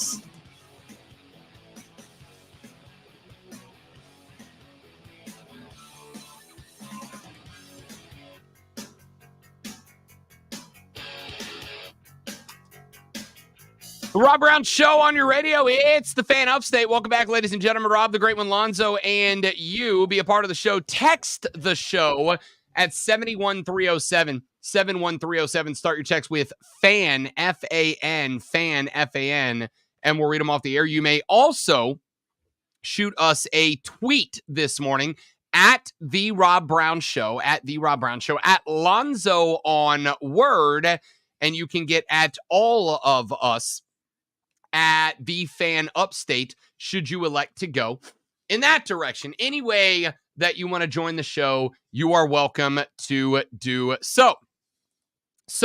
Let's get to some stuff. We have talked to start a little bit about the Southeastern Conference. We have talked about the Ole Miss Runnin' Rebels. Listen, offensively, this team has a ton of skill position players. All right, I'm a little off on Jackson Dart. All right, I think the kid's good. I'm not ready to elevate him to the upper echelon of college football quarterbacks. I'm not ready to put him in that top tier just yet. However, their wide receiver core is excellent. Their running back core is excellent. And defensively, they've got some dogs this year because Lane Kiffin worked the portal very, very well. There is one primary question that I have, and it's the offensive line. It's just a pedestrian offensive line. And when you were relying on Jackson Dart in the offense to score a bunch of points to win, that's kind of a massive, massive problem. So let's talk about two of the other teams that are right now towards the top of most people's prognostications. Those, of course, are the Georgia Bulldogs and the Alabama Crimson Tide. Now, I have come to the conclusion when it comes to Alabama, because I do think that they might be, and this is a weird sentence to say, the wild card in this conference. There's really two groups of people right now when you talk about Alabama football in the year 2024. There's Group A, which is the group that Lonzo is in, the group that says, yo, yes, Kalen DeBoer has won other places, but this is the Southeastern Conference. This is a different breed, cat. And Kalen DeBoer has got to prove himself in the SEC before we consider him proven. Is that, Lonzo, correct me if I'm wrong, is that the primary holding point for Alabama, or are there other concerns about this team for you? That's the major concern, because unless there was there an exodus? I think there was a little bit of an exodus after Saban left, right? There was I wouldn't say exodus. There were definitely an elevated number of transfers out of Alabama after Saban left. There was Rodell Williams, a running back, and a defensive back. I can't remember his name off the top of my head. Went to Florida State. I think a couple of kids went to Georgia. So there were a handful. But yeah, I think one of the guys went to Ohio State too, if I recall. I believe you are correct. A wide receiver, actually. Yeah, because it's wide receiver. I for the most part, I agree with what you said. That is my stance. Nick Saban's gone. Arguably the best coach in the history of college football is gone, and some players left when he left, and we'll see how the new coach handles the SEC. I am of the other school of thought. Well, I cannot wait till we talk about who's going to play for the championship, because I'm wondering how much in that school you are. Let's get to it. I'm of the other school of thought. I look at Kalen DeBoer. I look at a guy that has, and I know that this sounds like a cliche, but I look at a guy who has, like it or not, won everywhere he has been as a head coach. He won at Fresno State. He won at Washington. He was a stellar offensive coordinator for about 20 some odd years when he got promoted almost every 3 years. Kalen DeBoer got a promotion to a larger school. That culminated with his time as the offensive coordinator at Indiana. He went to the head coaching job at Fresno State. He won. He spent a year at the helm of the Washington Huskies in the Pac-12. Yes, the Pac-12, not the SEC, but also the Pac-12 in what was arguably last year the best that conference has been since like way back in the day. And what did he do? He went undefeated through that conference. He then knocked off an SEC school en route to a college football finalist position and the college football national championship runner-up position at the conclusion of last year. I am not in any way, shape, or form guaranteeing that Kalen DeBoer is going to come in and just get it off the rip. What I am saying is, even with the transfers out, the cupboard isn't exactly bare for Kalen DeBoer in Tuscaloosa, Alabama. Yeah, they lost some talent. He also brought some talent with him. He had a handful of kids transfer down from Washington. So not only does Kalen DeBoer know that coaching is there. But Kalen DeBoer knows the coaching is there. And on top of that, he's got kids with him in the Alabama locker room now who know him, who know his system, know his process. These are kids that if they are accepted by the previous Crimson Tiders, the ones that did indeed sign on to play for Nick Saban, if they are accepted by this locker room, he's got kids that can talk to the Alabama players and say, hey, yo, I know it's not Nick, but let me tell you why what Coach DeBoer is doing is going to work. And I don't think you can undersell how big of a deal that is for this squad. So, with that being said, I like this squad a lot. They have got a quarterback who, if I recall correctly, has like the second shortest odds to win the Heisman Trophy. Now, I do want to throw the disclaimer out there. I am very careful with how I view and how I consider things like that with guys at places like Alabama, because I do believe, just like I believe that there are bonus points for schools playing in a major conference. At this point, there are two of them, the SEC and the Big Ten. I also believe that there are bonus points handed to players who play at blue chip programs, who play at prestigious programs. I believe that guys who play at Michigan, Ohio State, Alabama, Georgia, etc., they get, at least in the preseason, they get a little extra consideration from those who put these preseason odds together because of where they are. A guy playing quarterback at Alabama just inherently has a better chance at being a 10-2, 11-1, 12-0 quarterback than a guy that says plays at, I don't know, Utah, like a Cam Rising, who is a wonderful long shot bet. A Miami, like Cam Ward, who is a 15-1 long shot bet. Not even long shot. He's like 9th or 10th in the odds. So when I stack all of those things together, I have said a couple of times, I will say a couple of times again, I really like Kalen DeBoer. And oh, by the way, Kirby Smart, the head coach at the University of Georgia, remember where Kalen DeBoer came from. Kalen DeBoer comes from the Nick Saban tree, just like Kirby Smart does. The philosophy that serves as the foundation of coaching for a guy like Kirby Smart, it is the same foundation that a guy like a Kalen DeBoer has. So while Kalen DeBoer does not have the pedigree that Kirby Smart has with his multiple years of success at the University of Georgia, he does know Kirby Smart. He does have an idea of who Kirby Smart is because they came from the same place under the same guy. All those things being said, great one. And we will talk more in depth later in the show about some of the other SEC teams out there. I think we got to talk about the University of Florida. They've got a coach on the hot seat.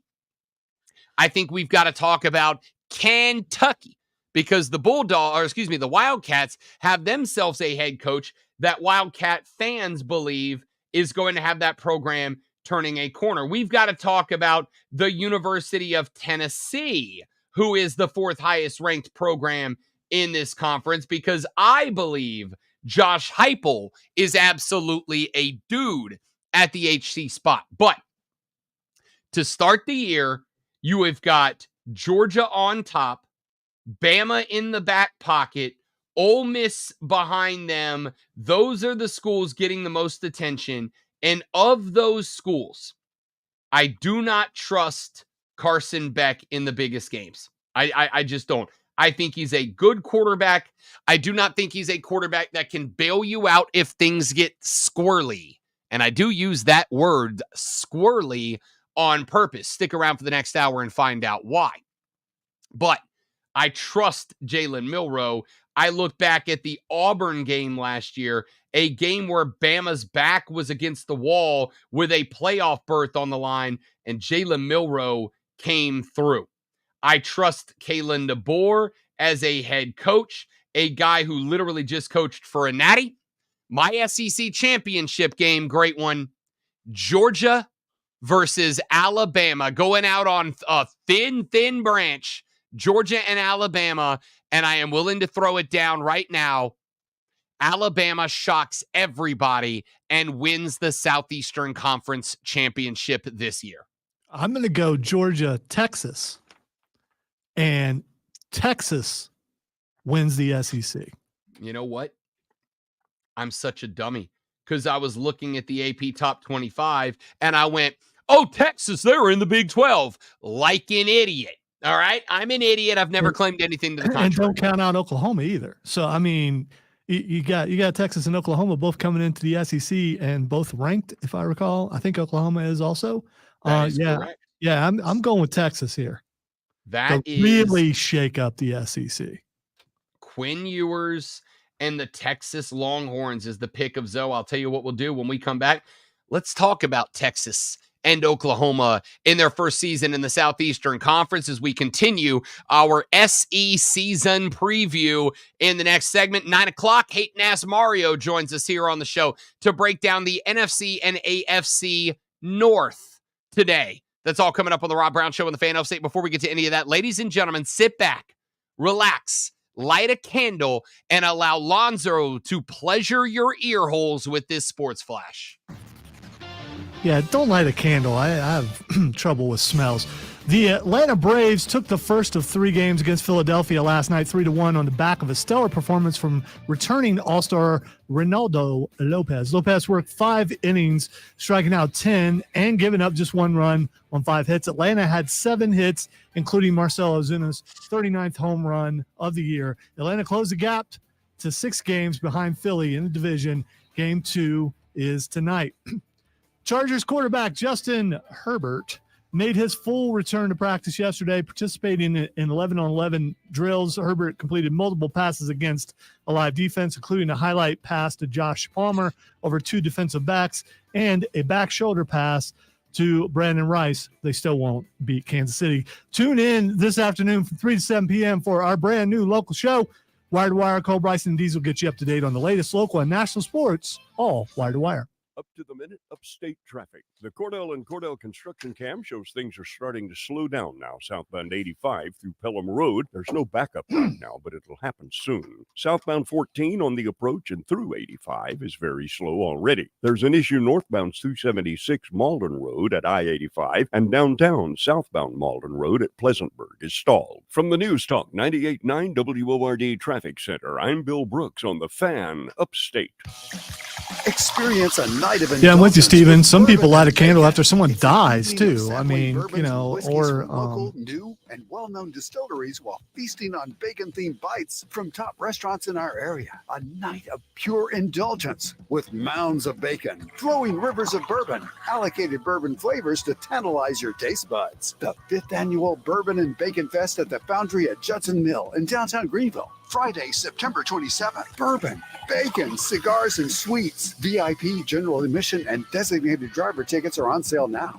Your participation directly supports Carolina Adaptive Golf, benefiting veterans and individuals overcoming physical or mental trauma. Don't miss out on the Bourbon and Bacon Fest. Friday, September 27th at Judson.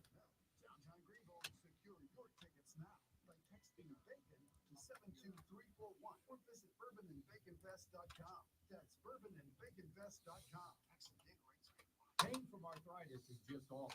Bone-on-bone, constant pain. It robs you of so much of the stuff that you love to do. But there are effective ways to deal with that pain. And I'm not talking about drugs or surgery. Hey, it's Charlie James. Listen, there are exciting new cellular therapies that can get you lasting relief. And the place to go is QC Kinetics. QC Kinetics uses cutting-edge treatments that accelerate your own body's healing properties, revitalizing your joints so you can move again. If you're living with chronic right back at you, Steven. injury, you need to know that steroids and surgery and pain pills are no longer your only option. Learn how QC Kinetics can use advanced regenerative medicine to treat the pain, enhance your Just want to remind everyone, not complaining, but have to do extra work when he's not here. So some extra buttons to have to remember. And, you know, and on occasion, I forget. But as usual, it's all Rob's fault. So, I mean, there's that. If you light a candle because something stinks more than you light a candle because there's like Kenny G music playing with you in the better half, that sounds tragic. Leaving a candle unattended is also dangerous. Things could catch on fire, especially when you have an animal in the house. So, I mean, there's that too.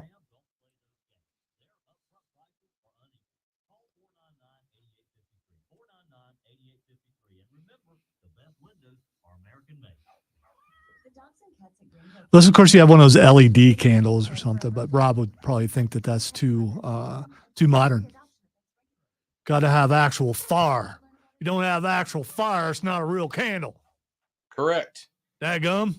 You want to know what I've always been able to afford? I've always wanted to be able to put a pair of gas lanterns, like old black cast iron gas lanterns, next to my house. But they make them now where they have like the realistic looking flicker lights, and I've told Courtney, like, I don't want that. I want real gas lanterns on my house. All right, Cameron has some hanging out front of his house lanterns, but they're LED lanterns, and they're also solar, so they all light up blue. They're really cool.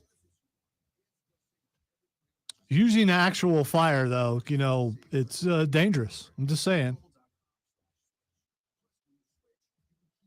Danger is my middle name. Mm-hmm.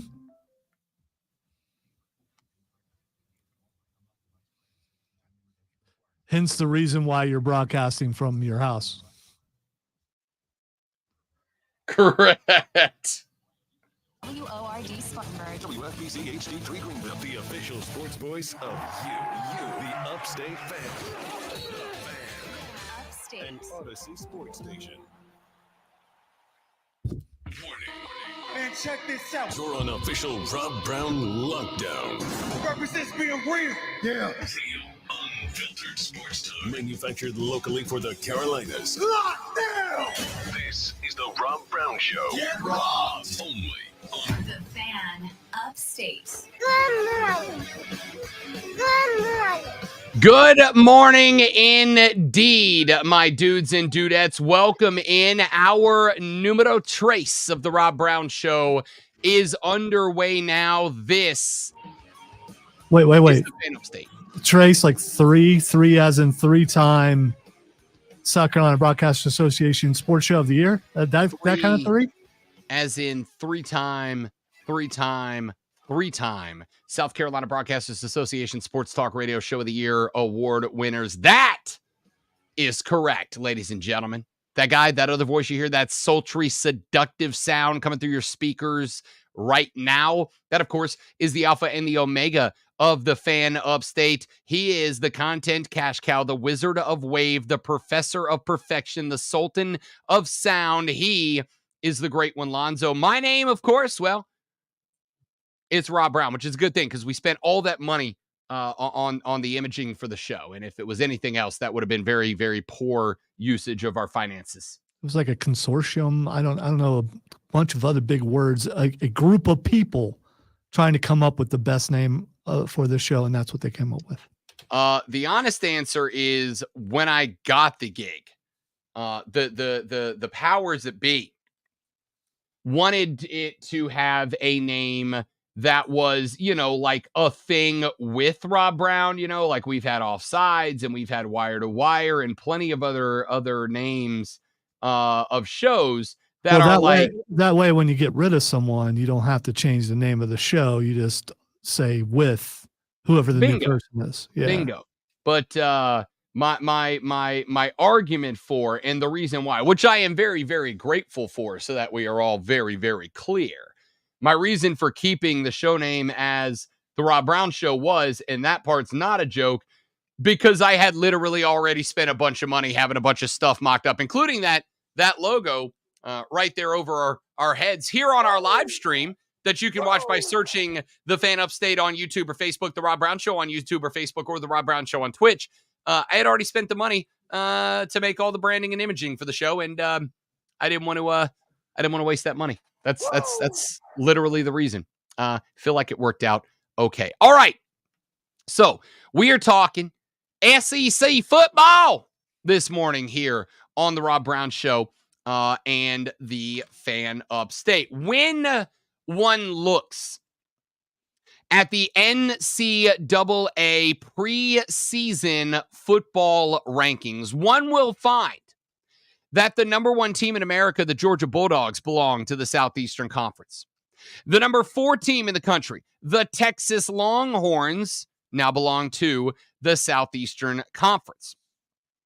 One will find that the number 5 team in the country, the Alabama Crimson Tide, belong to the Southeastern Conference. The number 6 team, the Ole Miss Rebels, belong to the Southeastern Conference. The number 13 team, the LSU Tigers. The number 15 team, the Tennessee Volunteers. The number 16 team, the Oklahoma Boomer Sooners. The number 20 team, the Texas A&M Cultists, Aggies, all belong to the Southeastern Conference. A solid 1/3 of the AP preseason top 25 all come out of the SEC. Lonzo and I, in our last segment, made our projections and prognostications regarding... By the way, real quick, Shane says you missed Missouri. Oh, that's true. I did miss Missouri. Missouri checking in at number 11. Good call, Shane. Thank you very much for keeping me honest. That's why you're a valued member of the Rob Brown Show Armada. So, Lonzo and I gave our projections on who will be playing for the Southeastern Conference Championship next year. Lonzo went with the University of Georgia taking on Texas in the 2024-25 Southeastern Conference Championship. And I do think, after we have spent some time talking about Alabama, taking a couple of moments talking about Georgia, I think obviously it is quite fair to spend a couple of minutes talking about the Longhorns of Texas. We mentioned when we were talking about Jackson Dart, when we were talking about Carson Beck at Georgia. We mentioned when we were talking quarterbacks a few minutes ago, Jalen Milroe at Alabama, that these guys were all short odds to be in New York City and picking up the Heisman Trophy at the conclusion of the 2024-25 NCAA college football season. Quinn Ewers is another guy that is on that list. Let us begin with this. Texas is absolutely a team that I think has a chance. I think Texas is a team that has a lot of depth at a lot of positions. Here is the biggest question mark I have. For a team that wants to utilize Quinn Ewers to the maximum of his potential, did they reload at wide receiver? They lose Xavier Worthy, now a Kansas City Chief. They lose Adonai Mitchell, who was a first-round pick overall. They lose Jordan Whittington. They lose Jatavion Sanders, now a Carolina Panther. They lose all of that. And, oh, by the way, they also lose a cat by the name of John Brooks, now also a Carolina Panther. John Brooks, of course, did miss most of the Texas Longhorn season last year due to that torn ACL that he is still rehabbing and recovering from, which makes him potentially available for the Panthers somewhere later in the season, but still a big loss. However, they did add a little bit. They brought in Isaiah Bond from Alabama. Why is that name familiar? Bond, Isaiah Bond. The answer is because Isaiah Bond, was the wide receiver who caught the Gravedigger touchdown tossed by Jalen Milroe last year in the dying gasp of the Iron Bowl. Sorry, Keegan, love you like a brother. That ultimately gave Alabama the W and sent Alabama to the SEC championship, a victory over Georgia, and eventually a berth in the college football playoffs. But Isaiah Bond's not the only one. Matthew Golden of Houston, Silas Bolden of Oregon State, and tight end Amari Niblack of Alabama all join the Texas ranks. Steve Sarkisian is adding all of that portal skill talent to an offense that is returning 4 starters across the offensive line, including first-team All-Big 12 junior left tackle Kelvin Banks Jr., a pair of rising star running backs in Jordan Jaden Blue and sophomore C.J. Baxter. Of course, Baxter out for the season, so you actually lose the 4.8 yards per carry that he got you last year. They also have senior tight end Gunnar Helm and Juan Davis on the edge. Pardon me, excellent timing. You add Quinn Ewers, the Heisman Trophy favorite. You add that Arch Manning has decided not to transfer and is still waiting in the wings should anything go wrong for Quinn Ewers. And just like that, Steve Sarkisian is taking an offense that averaged 35.8 points per game in reaching the playoffs last year and bringing back a good chunk. That's not the problem. I don't believe that the problem is going to be offensive for the Texas Longhorns. What I believe is a big problem. Is the defense. Last year, Texas had the number 3 FBS ranking against the run. They averaged less than 83 yards surrendered on the ground. A big part of the reason for that, Outland Award winner Tavondre Sweat, Big 12 Defensive Lineman of the Year Byron Murphy, and 2-time first-team All-Big 12 middle linebacker Jalen Ford. Guess what? All of those players have gone to the NFL. Now, there is some talent coming back. Anthony Hill Jr., freshman All-American in 2023, but he is moving from weak side backer to middle backer. Sophomore Malik Muhammad, a rising star at cornerback. The Longhorns also brought in portal help at defensive tackle with Teoli Sevilla of Arizona.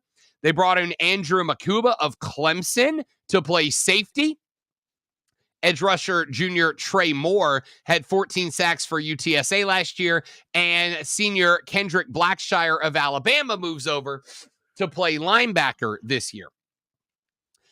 The talent through the portal on offense is largely proven.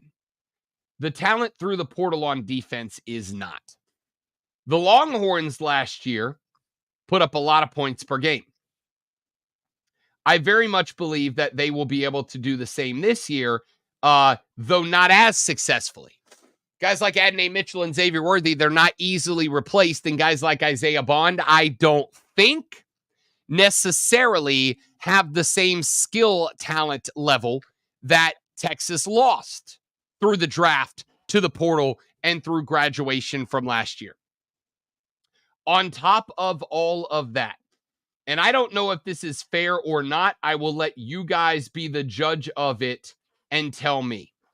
Despite the fact that he did play in a college football national championship semifinal game last year, I don't really trust Steve Sarkisian. I trust Kalen DeBoer. I trust Kirby Smart. In a weird way, I trust Lane Kiffin to some degree. Not as much. He's on a second tier. Can you explain why? I mean, why do you not? What's Lane Kiffin ever done? I am absolutely other than happy be entertaining. Sorry, it's the delay. I'll stop. No, you're good. Wildly entertaining is Joey Freshwater. Not why I trust him. I trust Lane Kiffin because Lane Kiffin is a dude that I don't suspect there will be any sort of dissension in the ranks from that team. I think Ole Miss, win, lose, or draw, will be a team that never has any animosity in the locker room because I think that team is absolutely well put together.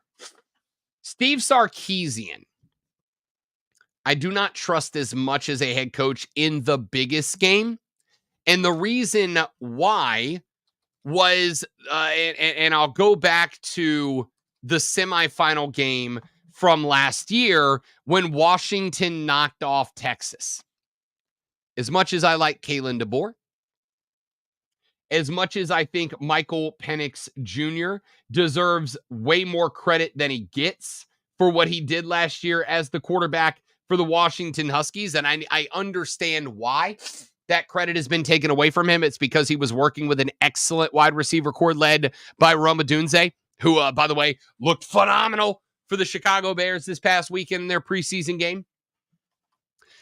I don't think there was any reason that Texas got outplayed by the Washington Huskies last year. I think Washington won what I considered in that semifinal game a 37-31 win for the Huskies. I think Washington played a cleaner football game. I think Washington was more polished. I think Washington, with a couple of plays of exception in the third quarter, by and large, I think they were a cleaner football team. I think they were a less talented football team who went in there and gutted out the win. And I hold that against Steve Sarkisian.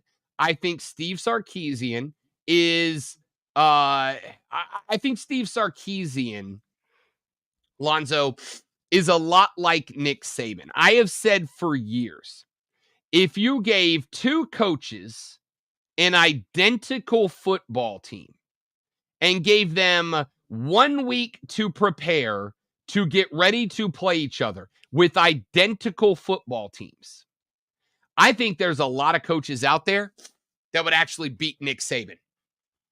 Because Nick Saban was a good but not great in-game coach.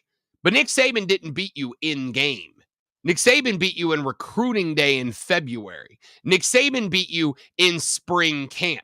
Nick Saban beat you in fall practices. Nick Saban beat you weeks before you were even thinking about Nick Saban by knowing exactly what you needed to, what they needed to do to beat you, A, and B, by having a uniquely disciplined football team when the ball got kicked on Saturday afternoon or night. Steve Sarkisian's a lot the same way.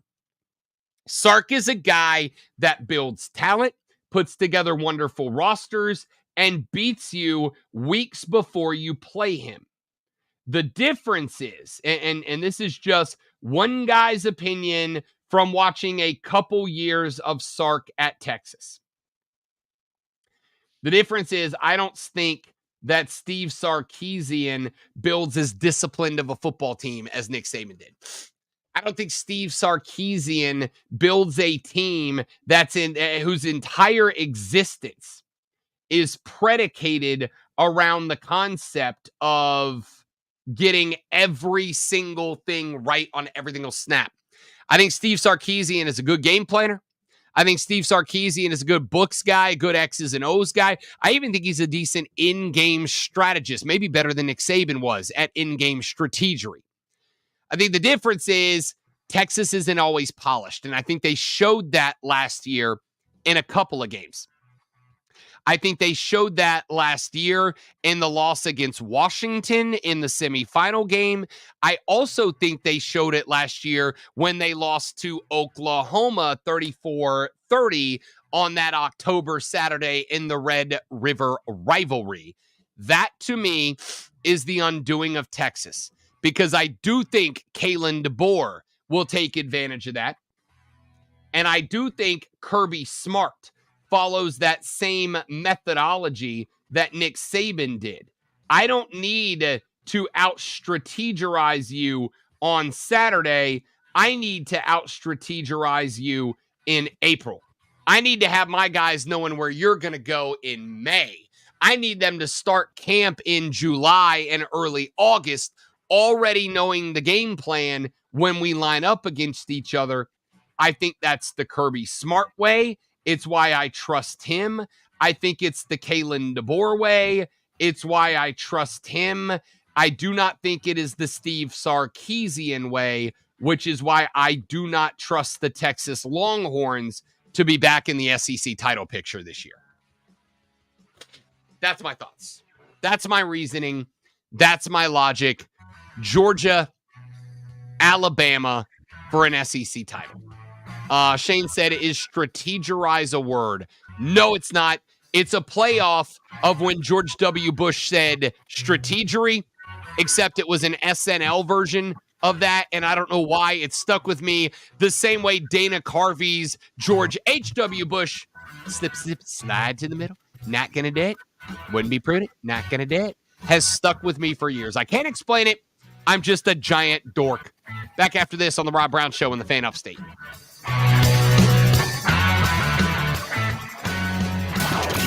Real sports talk and real sports fans. The Fan Upstate Is the sports voice of you, the Upstate fan. Call 844-FAN-PHONE. That's 844-326-3663. The Fan Upstate. Next man.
having a healthy JC out there. I'm really excited about our defense. And then Evero, he just does such a good job. His defensive scheme, his philosophy, how aggressive he is. He's one of the best coordinators. There's been a big emphasis on creating more turnovers, and the defense did have 5 takeaways in the joint practice against the Jets. And Damani Richardson added an interception in Saturday's preseason game. It felt good, man. It was my first pick, so it felt great. And I wasn't thinking about keeping the football, but Xavier, the older safety, was a vet in the room. He got the ball for me. Richardson's hoping to make the 53-man roster as an undrafted rookie out of Texas A&M. I'm Anish Shroff with this Panthers update, brought to you by Morris Jenkins.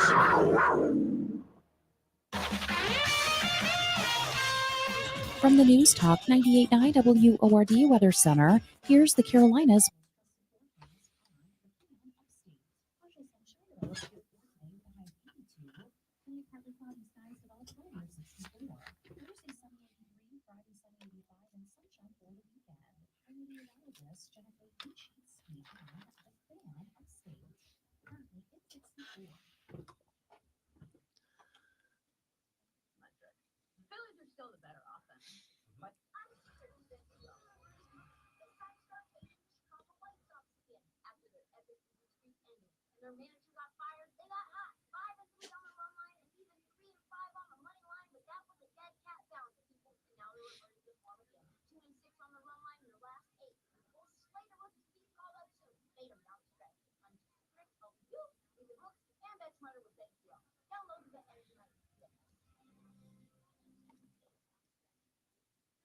This is the story of the one.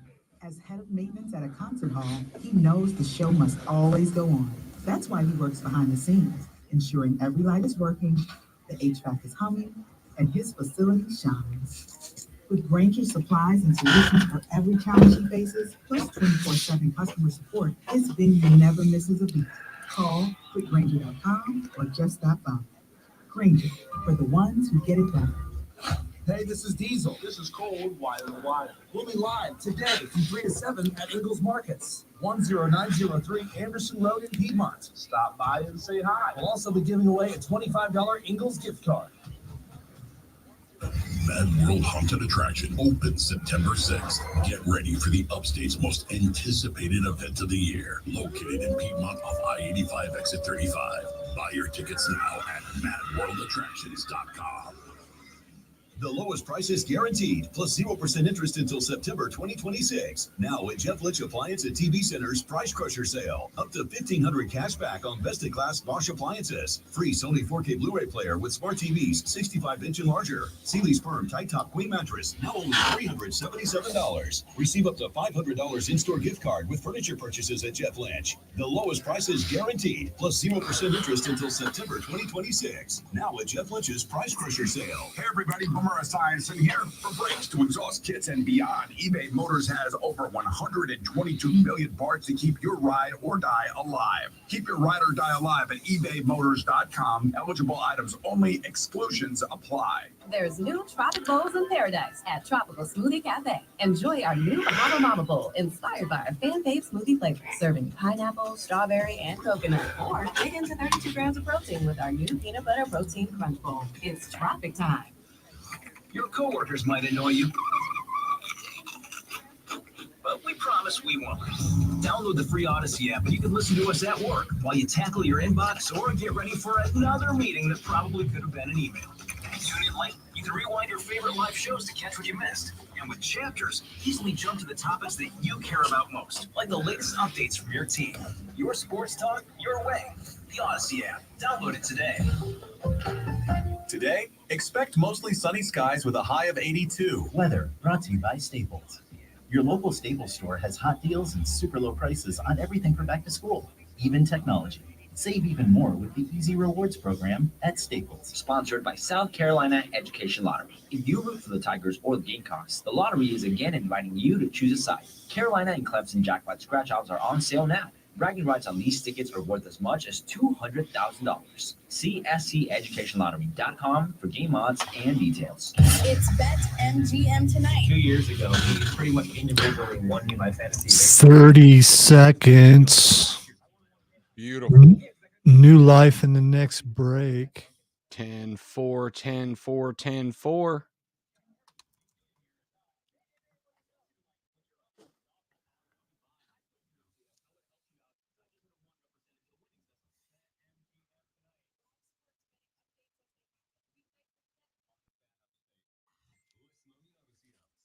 And upstate.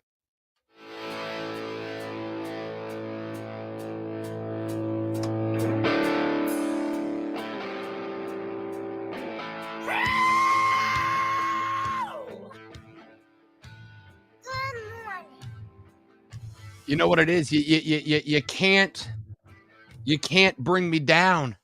You can't aggravate me. We're 3 days and 3.5 hours away from the start of college football. There's nothing that can get to me right now except for what Steven just said in the chat, that a medium pollen alert has been issued. And I was sitting here wondering, as I'm sure at this point many of you all have, why can't Rob stop sniffling into the microphone? I couldn't figure it out either. And Steven has just alerted me. The answer is because apparently we're under a pollen alert. Isn't that supposed to be a spring thing? Can't we leave the pollen in like April, please and thank you? I can't do this crap in I swear to you, if I'm sitting on the couch sniffing my brain into the back of my skull because it's a pollen day, I'm going to lose what little of my mind there is left available to be lost. You know, you could just move to someplace colder, like maybe Detroit or something, and you wouldn't have to deal with the pollen. I'm just saying. I would rather sniff said brain into the back of said skull than have to wear a scarf routinely, I think is where I'm landing on that.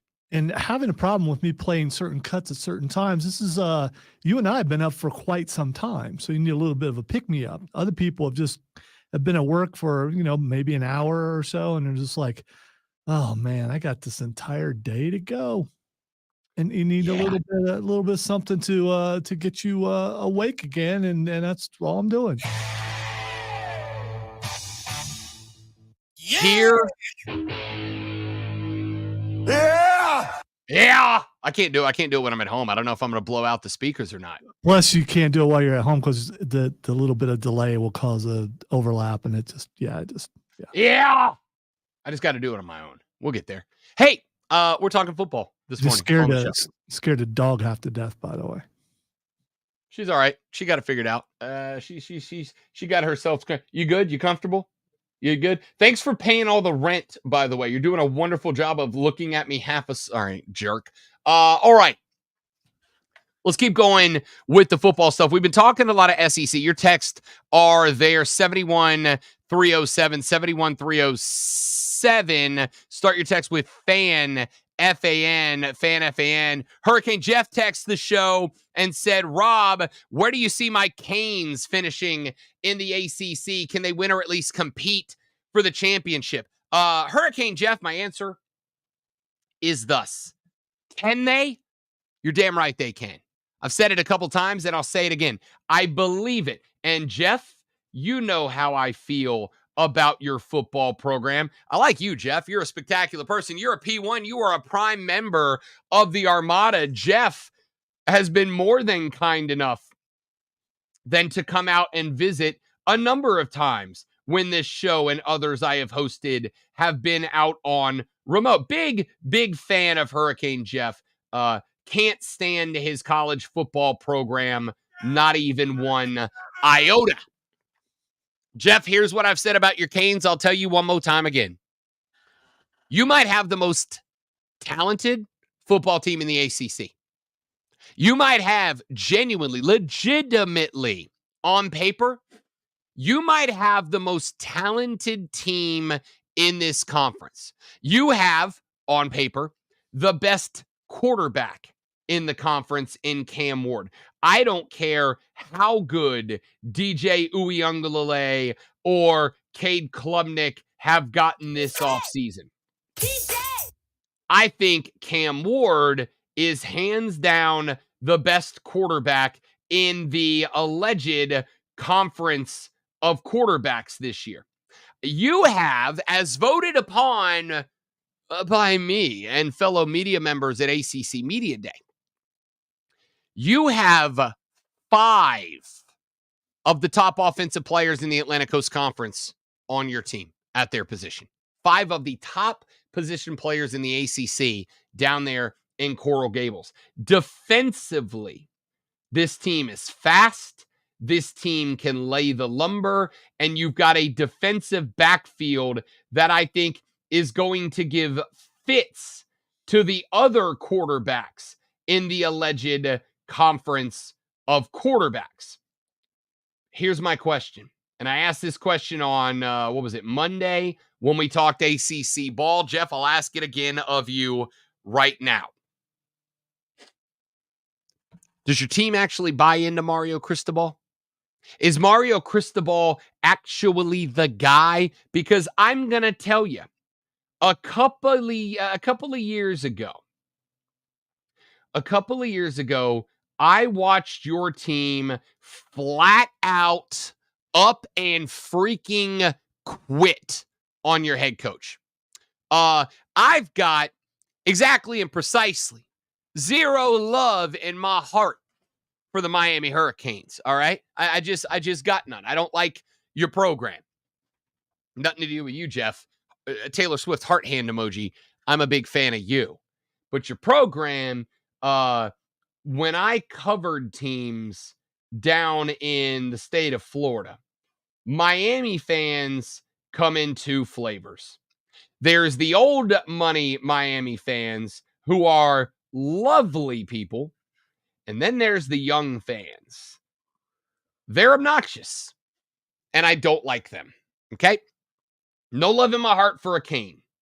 But a couple of years ago, I genuinely, legitimately, honestly felt bad for Miami Hurricanes fans because I have never seen a team outright quit like they did a couple of years ago. Last year, look, you had a bad run. You lost to Georgia Tech by 3. Again, a Georgia Tech that your boy has been telling you for 2 seasons now, this team is trending upwards.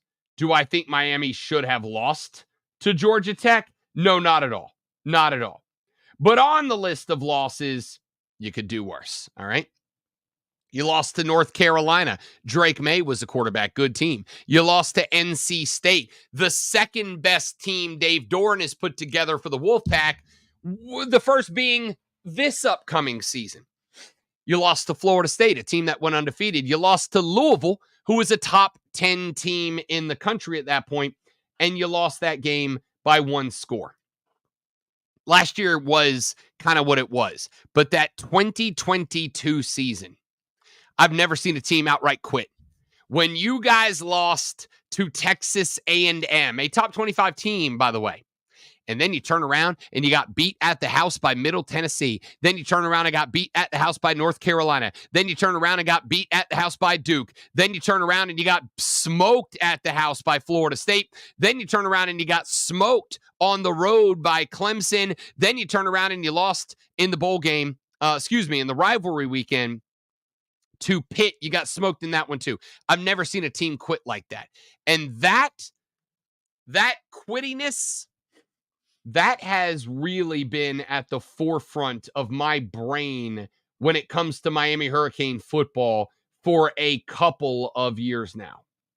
Do I have the ability to trust a guy like Mario Cristobal, who I watched head coach a team that outright, flat out, and entirely gave up, waved the white flag, left the chin straps unbuttoned, and walked to the sideline? Are those Scott Staps? Say that again? I asked if those were Scott Staps. No. Scott Stapp would never. Scott Stapp would look at Mario Cristobal and say, "Coach, can you take me higher?" That's what that guy would do. You said chin staps. Anyway. Yeah, no, I know what I did, and I was trying to play it off like I didn't do that, even though everybody heard me, and you have now officially made that impossible to do. Thank you so much. Thank you so much. Just trying to participate. So there's my thoughts, Hurricane Jeff. Texter says, DJ Uyunglele's name does to me what the word glizzy does to Zoe. Glizzy! Glizzy! I like it. All right. So there's what I got. Oh, another texter, Lonzo, just hit us with the text that says glizzy. That's it. That's the whole text. Just glizzy. So these are people trying to annoy me. Good morning. No, I think they're just people out there trying to endorse the most all-American food that one can have, a classic glizzy. I think that's it. Texture said, Rob, you are right. The weather is nice, but it is fake fall. It's going to be freaking hot next week. We'll see. We'll see. All right, when we come back here in just a minute, we have been singing the praises, to some degree, of one Stone Cold Steve Austin Dillon in the world of NASCAR. Well, after the race this past weekend, well, actually Monday at Michigan, Austin Dillon did what I encouraged him to. Austin Dillon has embraced the heel. I'll tell you what I mean when we come back. Rob Lonzo and you, the Rob Brown Show, the Fan Upstate. New life. Opinions, analysis, and entertainment all rolled into one sports talk show. This is the Rob Brown Show on the Fan Upstate. On the front page of the website of New Life Weight Loss, there is a quote. It says, and I quote, "Life as you know it will forever change." Ladies and gentlemen, I am walking proof of that being true. Here's why.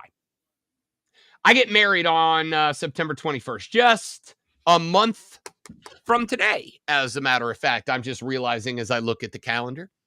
And one of the things that old Rob Brown wanted to do, Rob Brown wanted to be able to put on a nice, custom, tailored suit that the fiance would look and go, he looks good. So that's what I did. That's what I did. I went and got myself a nice custom tailored suit, but I got to tell you, I wouldn't have done that if I hadn't have worked with New Life Weight Loss. Why? Because my life as I know it is forever changed.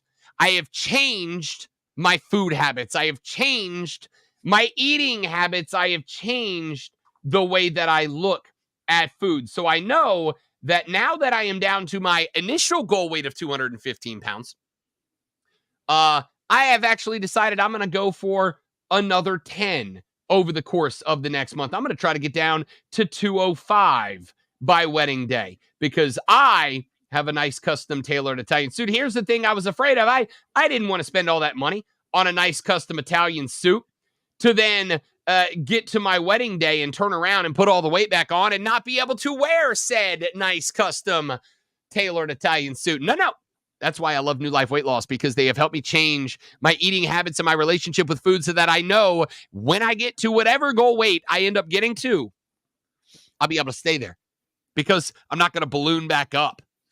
They've helped me put together meal plans and a weight loss plan that has worked for me and that I will be able to continue to enjoy even after I hit my goal weight. It has worked for me and it will work for you. Here's the better part. Over the course of the next 10 days, you have until August 31st. If you call New Life Weight Loss at 864-686-5820 and you mention you heard about them on the Rob Brown Show, they will give you $250 off the program. But you got to call in the next 10 days. 864-686-5820. Call by August 31st. Mention you heard about them on the Rob Brown Show and get $250 off the program with our friends at New Life Weight Loss. I'm Chuck Sanders. Here's the Sports Flash presented by Progressive. Heading into their final preseason game this weekend, a number of transactions for the Panthers. Cornerback Lamar Jackson's been waived with an injury designation. He suffered an unspecified knee injury during Saturday's preseason game against the Jets. Carolina closes out the preseason at Buffalo this Saturday. Look out! Watch out! Rojas! Whoa! Gone! Home run!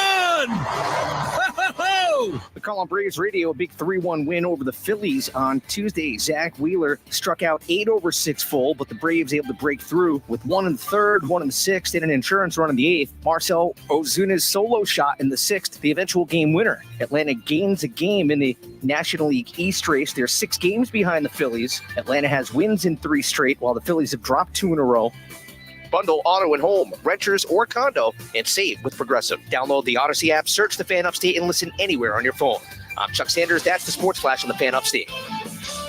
Up to the minute, upstate traffic. The Cordell and Cordell traffic cam shows southbound Highway 14 from Roper Mountain Road down to Five Forks Road to be very congested. Southbound 85 is now backed up from the 101 to Pelham. Northbound 85 slow from Highway 20 Piedmont to 25 Whitehorse. And northbound 25 Whitehorse at 185 is slow back to I-85. From the News Talk 98.9.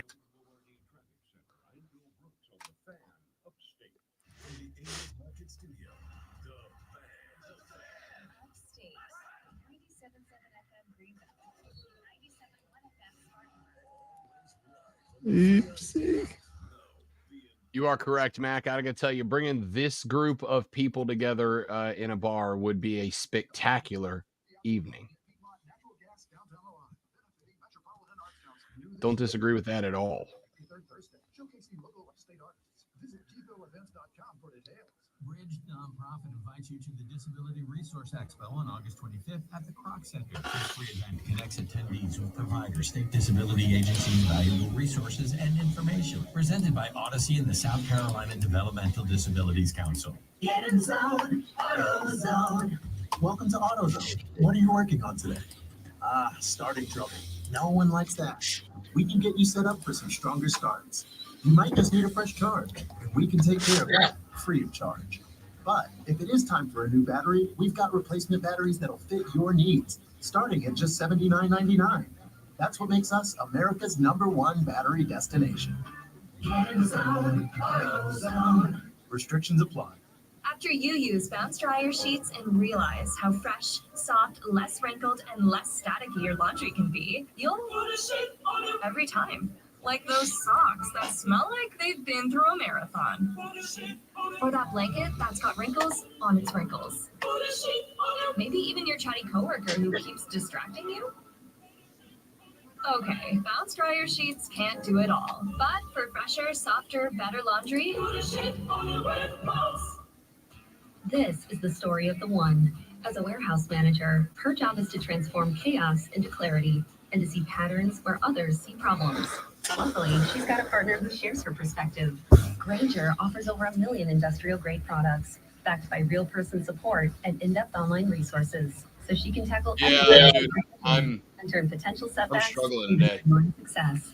I was just starting to feel right from last week when I felt like crap, and I feel fine. I'm a faucet over here, man. I don't know why. 30 seconds, faucet. Farrah?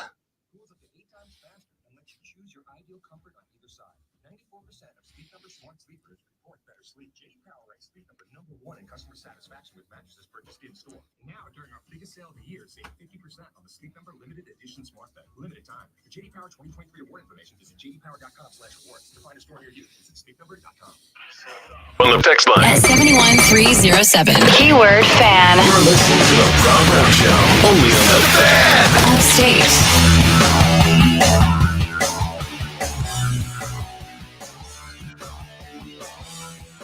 The Rob Brown Show is back here on the radio. It is the Fan Upstate. I am Rob Brown, the great one, Lonzo, on the ones and twos today. Like to be a part of the show? Do it. 71307. Text us and start your text with FAN, F-A-N, FAN, F-A-N. We'll read them on the air. Texter said, I had no idea what a glizzy was until a few months ago. A glizzy is a hot dog, y'all. That's it. It's just a hot dog. All right. It's America's favorite food. It's not. It's not though. It's not. is. I mean, you're trying to push it, and all you're doing is going to make hot dog sales go down. That's all. But yes, you know, as we all know, big hot dog really struggles in America for sure. You're right. As long as we have the poor, we have hot dogs. Never mind. Yes, the poor. It's only poor people and the countless Costco executive members like myself who line up for hot dogs by the thousands every day. Us poors with our Costco memberships. Terrible. Poor people. Embarrassing. That's funny. So you're implying you have to be rich to have a Costco membership? To have an executive membership. Well, all right. You'll get tired of it eventually, as most people do. Get tired, realize that trying to get in and out of there is not worth it, and that having 25 extra rolls of toilet paper and all those paper towels that you'll never use, and 3,000 chicken nuggets because you couldn't buy just 20. I mean, that's fine. Somebody's jealous of my executive Costco membership. Hey, I did that, been there, got tired of it. It's like, yeah, this ain't worth it. Oh, it's very worth it. Very worth it. All right, let's get to it. Stone Cold Steve Austin Dillon, Austin 316 says, I just wrecked your ass, has decided that he's going to lean into it a little bit. What? He's going to lean into it a little bit. What? Austin Dillon, of course, a week and a half ago was vilified by some for wrecking out two of the most popular drivers on the track, Joey Logano and Denny Hamlin, in order to winning the race at Richmond International Speedway. America. Austin Dillon decided that he is just going to be the bad guy, just going to lean into it. Austin Dillon pointed to a conversation that he had with Kid Rock at a professional bull riders event the Friday night before the race at Michigan that ended up being run on Monday due to rain. Yeah! Dillon said to Kid Rock, a.k.a. Robert Ritchie, quote, how's it going, Bob? End quote, because apparently he's on first names, like actual first name basis with Bob Rock. Anyway, Bob Rock responded to Austin Dillon by saying, good, I got half the country that hates me and half the country that loves me. It's going great. Dillon told NBC Sports on Saturday that, quote, I can kind of relate to that, end quote. Austin Dillon went on for a while when he was asked about the whole thing. He said, for Logano, I'm sorry for the situation that he was in. It didn't matter if it was Joey or anybody. I was going to do my best to get my team to victory lane. The situation on pit road after the race, a lot of things were said in the heat of the moment from him about my family and my belief in Christ even. For me, I forgive him for getting frustrated. The pit road part with the race car by Logano was a lot. That was kind of out of line. I think NASCAR took care of it, but I forgive him, and I'm sure he's still mad at me for what's going on the racetrack. But this is a game in the end. You don't hate the player, you hate the game, end quote. All right. Let me tell you why. You didn't say that. Tell me you did not just say that. Let me tell you why I adore this take from Austin Dillon. Number one, because I believe about 13% of it, okay? I believe about 13% of it. Not every fiber in my being thinks that Joey Logano was, and I'm not saying he didn't for sure. I'm saying I don't buy that he did, was out there mocking Austin Dillon's religion. And I mean, he might have said something about his mama, because let's be real, when it comes to dudes talking smack, yo mama jokes ain't never going to go out of style. Yeah, but turning the other cheek is also, I mean, I guess he turned his car, and that's like turning someone's cheek. I don't know. I don't believe that a good chunk of what Austin Dillon said happened. But here's the thing. This is why I say Austin Dillon's embraced the heel role. I believe Austin Dillon has embraced the heel role. Because this is what a perfect chicken bleep heel does. This is exactly how a chicken bleep heel operates. You go out there, you do the bad thing, you be the bad guy, and then when you get back to Gorilla and over comes Kathy to give you the locker room interview after you acted like a chicken bleep heel out there, you go, wait, no, actually, I'm the victim. You guys just don't understand. I'm the one who's been suffering here. I'm the one that everybody's out here. This is all Triple H's fault. This is all the authorities' fault. I had nothing to do with this. I am just out here trying to protect myself from the victimhood status that has been placed upon me by the powers that be, and I won't stand for it anymore. My man slid into the ring and he hit the heavyweight champ in the back with a steel chair while he was looking at something else. And then he slid out of the ring and he said, whoa, wait, hold on. He attacked me first. I mean, none of you saw it. But he attacked me first. I'm going to tell you straight up right now, while I enjoy it, while I appreciate it, it makes me want to root against Austin Dillon. And that's the best thing NASCAR's got going for it right now. This is the kind of stuff that I want to see more of in the sport. I want to see more drivers going bananas. And oh, by the way, as we have seen with recent stories in wrestling, like the Bloodline story, like Imperium, led by our friend of the show and current American champion, Gunther.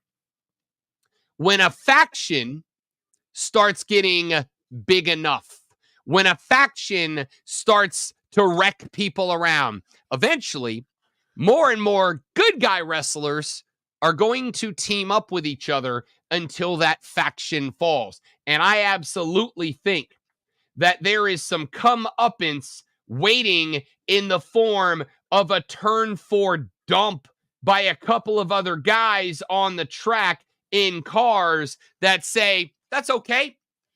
NASCAR won't police it. We'll police it. NASCAR won't do nothing. We'll do something. And I believe that just like every great wrestling heel, eventually, Austin Dillon is going to get his. But I think my man was making up some stuff to tarnish the character of Joey Logano on pit road. I think my man was spinning some yarn out there to try to make himself look like the good guy when he very clearly was not. And then he gets back, he grabs the mic, he does his post-match interview, and he says, actually, everybody, I'm not the bad guy. I'm actually the good guy, and it's just none of you understand it. And he hits you with the don't hate the player, hate the game, as if it is 2003. And y'all, while I'm going to root against Austin Dillon in future races moving forward, as a longtime wrestling fan, Lonzo, I love the hell up out of my guy going full Ric Flair from the 80s on this thing, man. You're not convincing me. He's won you over. You are a fan of him now. You're going to be wearing one of his jerseys very soon. I am a fan of his like I am a fan of every other wrestling heel. I like this because he's just like, I'm going to antagonize 3/4 of the fan base, and I don't give a bleep. It is the reason that I was a Jeff Gordon fan when I got into NASCAR. It was a reason that I am a Kyle Busch fan to this day. You may add Austin Dillon to the roster. Stone Cold Steve Austin Dillon will dump everybody and then still cut a promo telling you how he really is the good guy and the victim in this situation. Yeah, I respect that. I respect that. NASCAR and pro wrestling. What a damn day we're having, y'all. I'm allowed to say that because I'm a big fan of both. I'm also a big fan of Lonzo cutting sports flashes like this. You just can't help your heel-loving self. The Atlanta Braves took the first of 3 games against Philadelphia last night, 3-1, on the back of a stellar performance from returning All-Star Ronaldo Lopez. Lopez worked 5 innings, striking out 10 and giving up just 1 run on 5 hits. Atlanta had 7 hits, including Marcell Ozuna's 39th home run of the year. Atlanta closed the gap to 6 games behind Philly in the division. Game 2 is tonight. After a few awkward moments, Dallas Cowboys owner Jerry Jones says contract talks with star receiver CeeDee Lamb are progressing. Ask if a deal will get done. Sources have told ESPN that the Cowboys have offered Lamb a contract to make him the 2nd highest paid receiver in the league, but Lamb has yet to accept those terms. And make sure you check out Wire to Wire this afternoon, 3 to 7 p.m. Cole Bryson and Diesel get you up to date on the latest local and national sports news. Great guests, great debate, a whole lot of fun, and it's all Wire to Wire. Up to the minute, upstate traffic. The Cordell and Cordell traffic cam shows southbound Highway 14 from Roper Mountain Road down to Five Forks Road to be very congested. Southbound 85 is now backed up from the 101 to Pelham. Northbound 85 slow. My favorite part of the day. Piedmont to 25 Whitehorse. And northbound 25 Whitehorse at 185 is slow back to I-85. From the News Talk 98.9 WORD Traffic Center, I'm Bill Brooks on the Fan Upstate. Pain from arthritis is just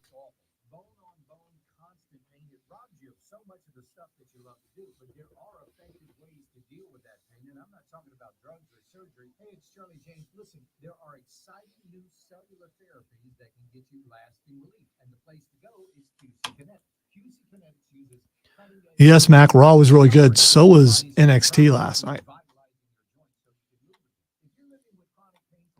Especially if you believe.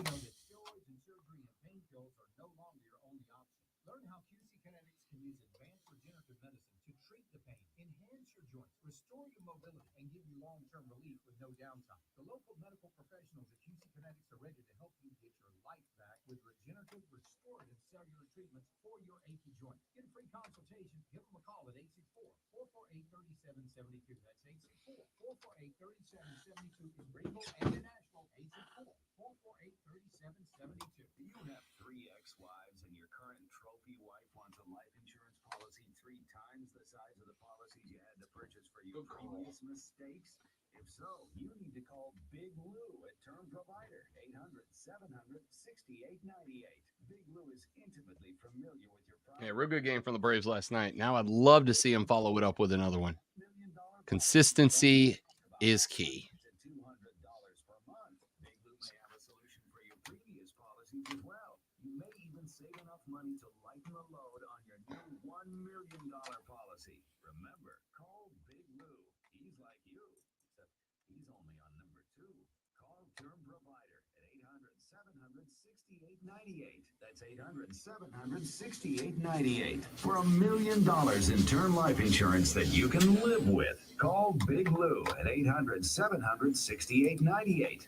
800-700-6898. This is the story of the one.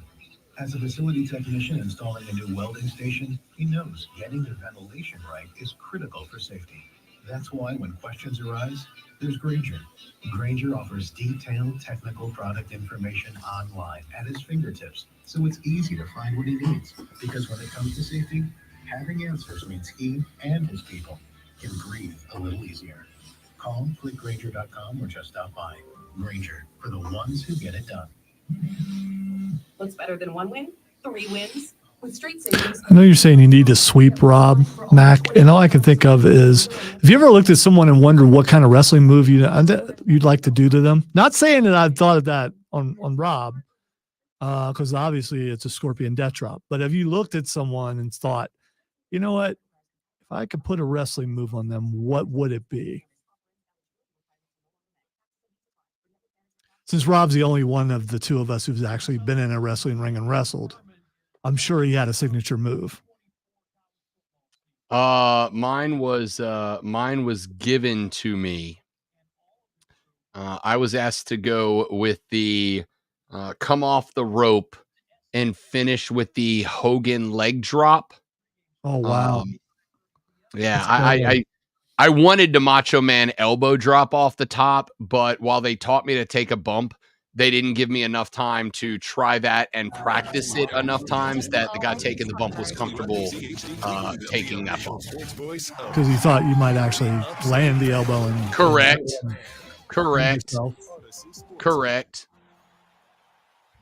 Hey. Hi, Mario. Of course, you've never thought for a second what kind of move you'd put on Mario. No, not at all.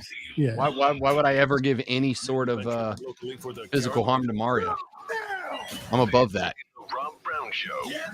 It's because he's about to devastate you on the air once again. That's what. Yeah, that's it.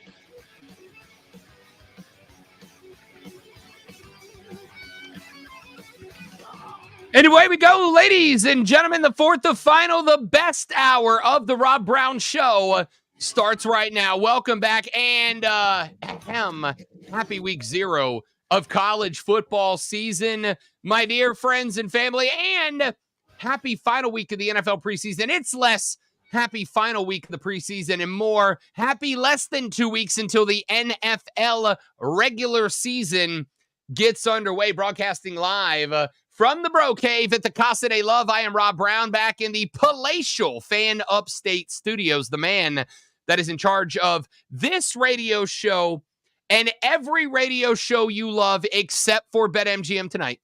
He is the great one, Lonzo, in charge of everything that is happening today. And of course, it's 9 o'clock on a Wednesday morning. You know what that means. Joining us every Wednesday at 9 o'clock, except for the Wednesdays that he doesn't. He is the executive producer of BetMGM Tonight, which you can hear on this station every single weeknight from 7 until 11 p.m. He is the former executive producer of the world's most chaotic radio show, Bet for the Cycle, which airs noon to 4 on the BetQL Network. And he is an NFL analyst for the BetQL Network. He is Mario Heron, a.k.a. Hatin' Mario, joining us on the show. Rob Brown stuck at the house because his car is shredded in the driveway right now. Mario, having some flashbacks to the old days, bud? Having some flashbacks back to the glory days, are you?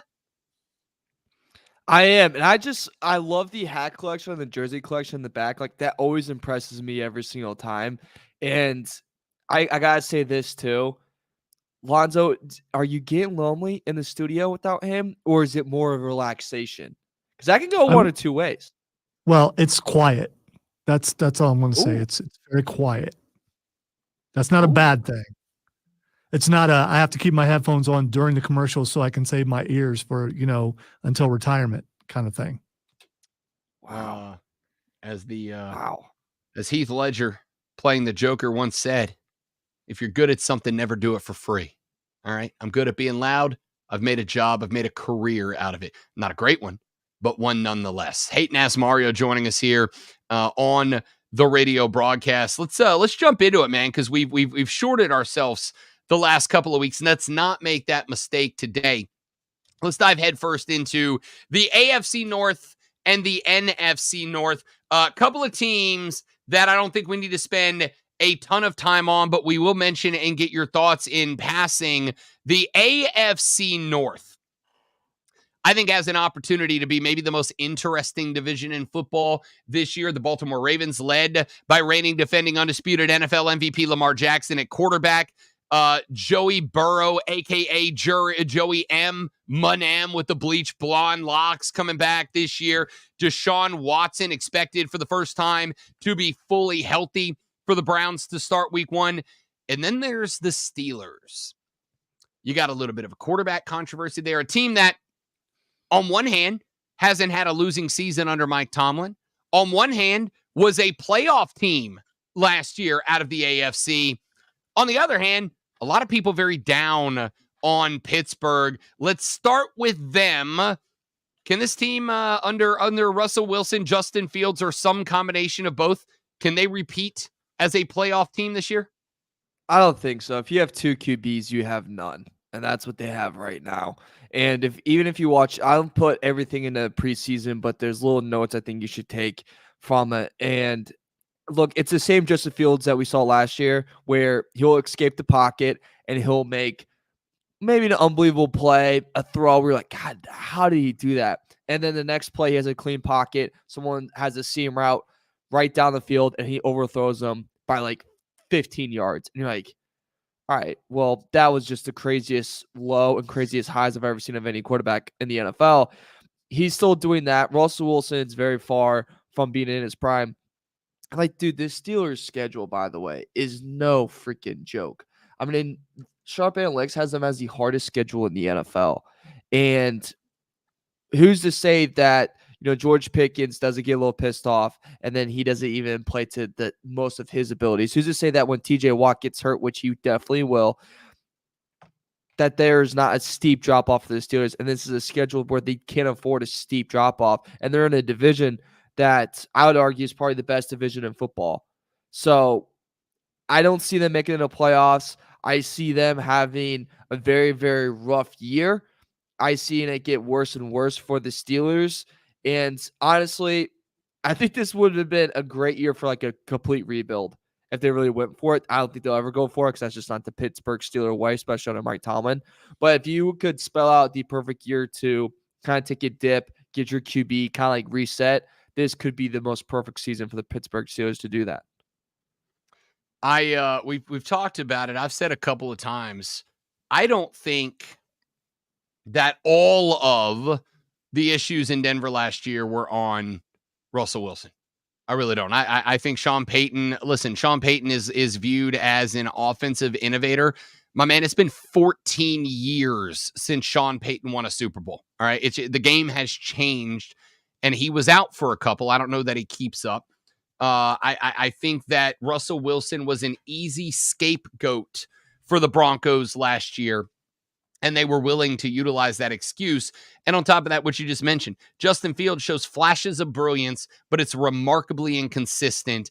I think they're fine with Russell Wilson, but let's flip to the other 3 teams in this division. Let's go with the Cleveland Browns next. This is a team that has spent the last couple of years building up a pretty good defense. I hate to be cliche, but cliches are cliches and useful for a reason, Mario.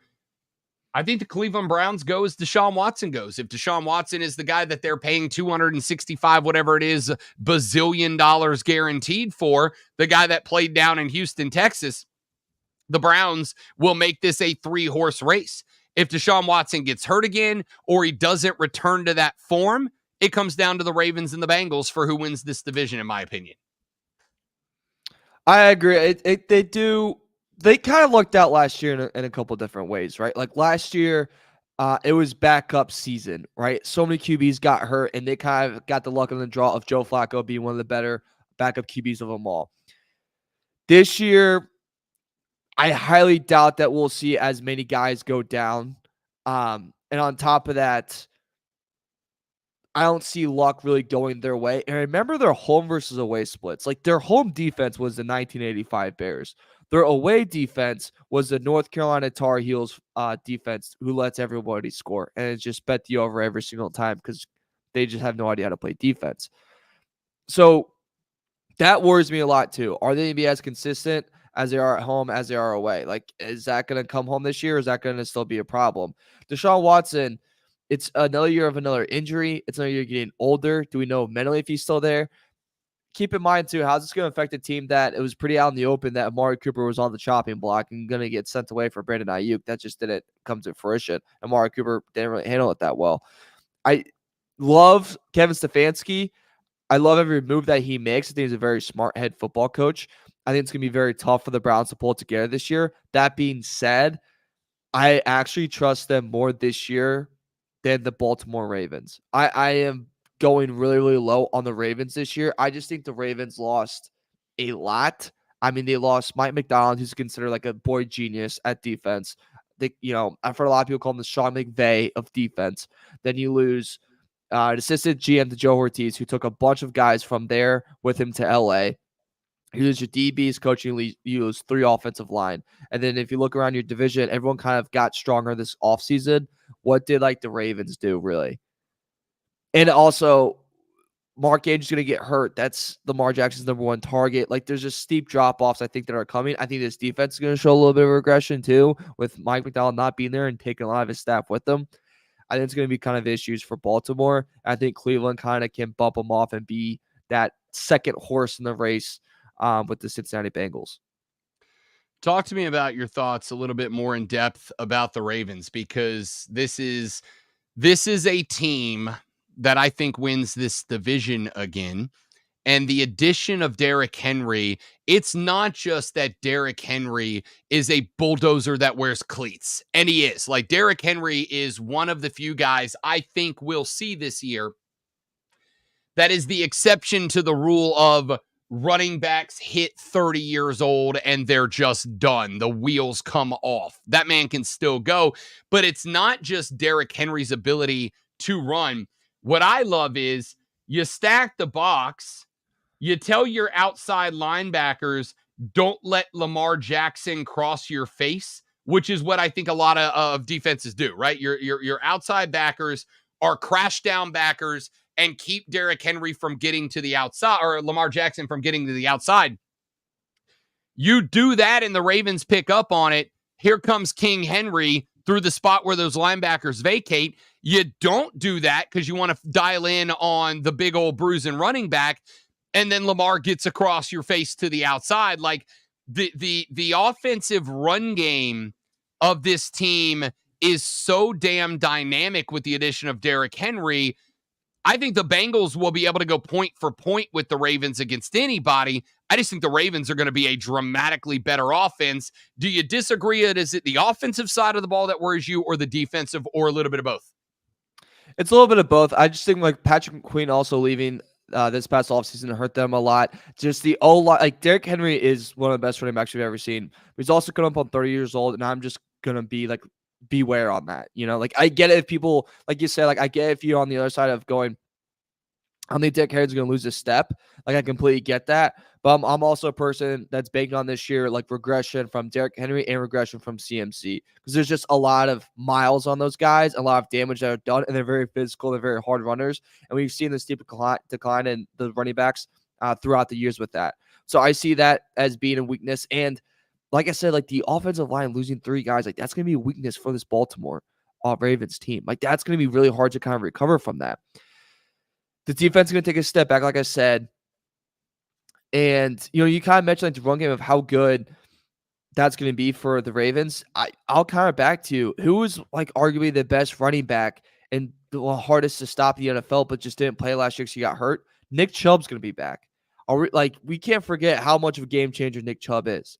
He's untackleable. Like, he's a brick wall that's running at you at freaking 40 miles per hour. Not really, but you get what I mean. So I look at that still and go, all right, I still give the edge to the Browns on that. The Bengals have like a clutch gene with Burrow that's just very hard to stop. And I think Bengals have a little bit, I'm going to say a little, of like a last dance mentality there where T. Higgins is probably gone. So this dream of a receiving core that Burrow's had, this is the last year of it, if we're being honest.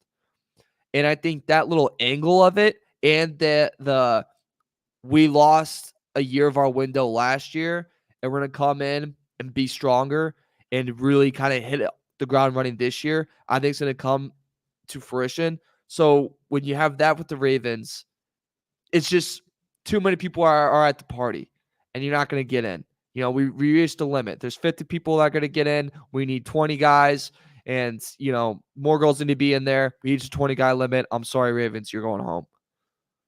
I actually don't hate it. I was going to ask about Cincinnati, but I think you pretty much just kind of covered the bases on that one, and I agree with you entirely. I do think the Bengals are kind of staring down the gun of this is it. We don't get it done this year. This window is closed. I mean, I think you keep Joe Burrow around for another few years, but you are going to have to rebuild that core around him. Let's flip over to the NFC North.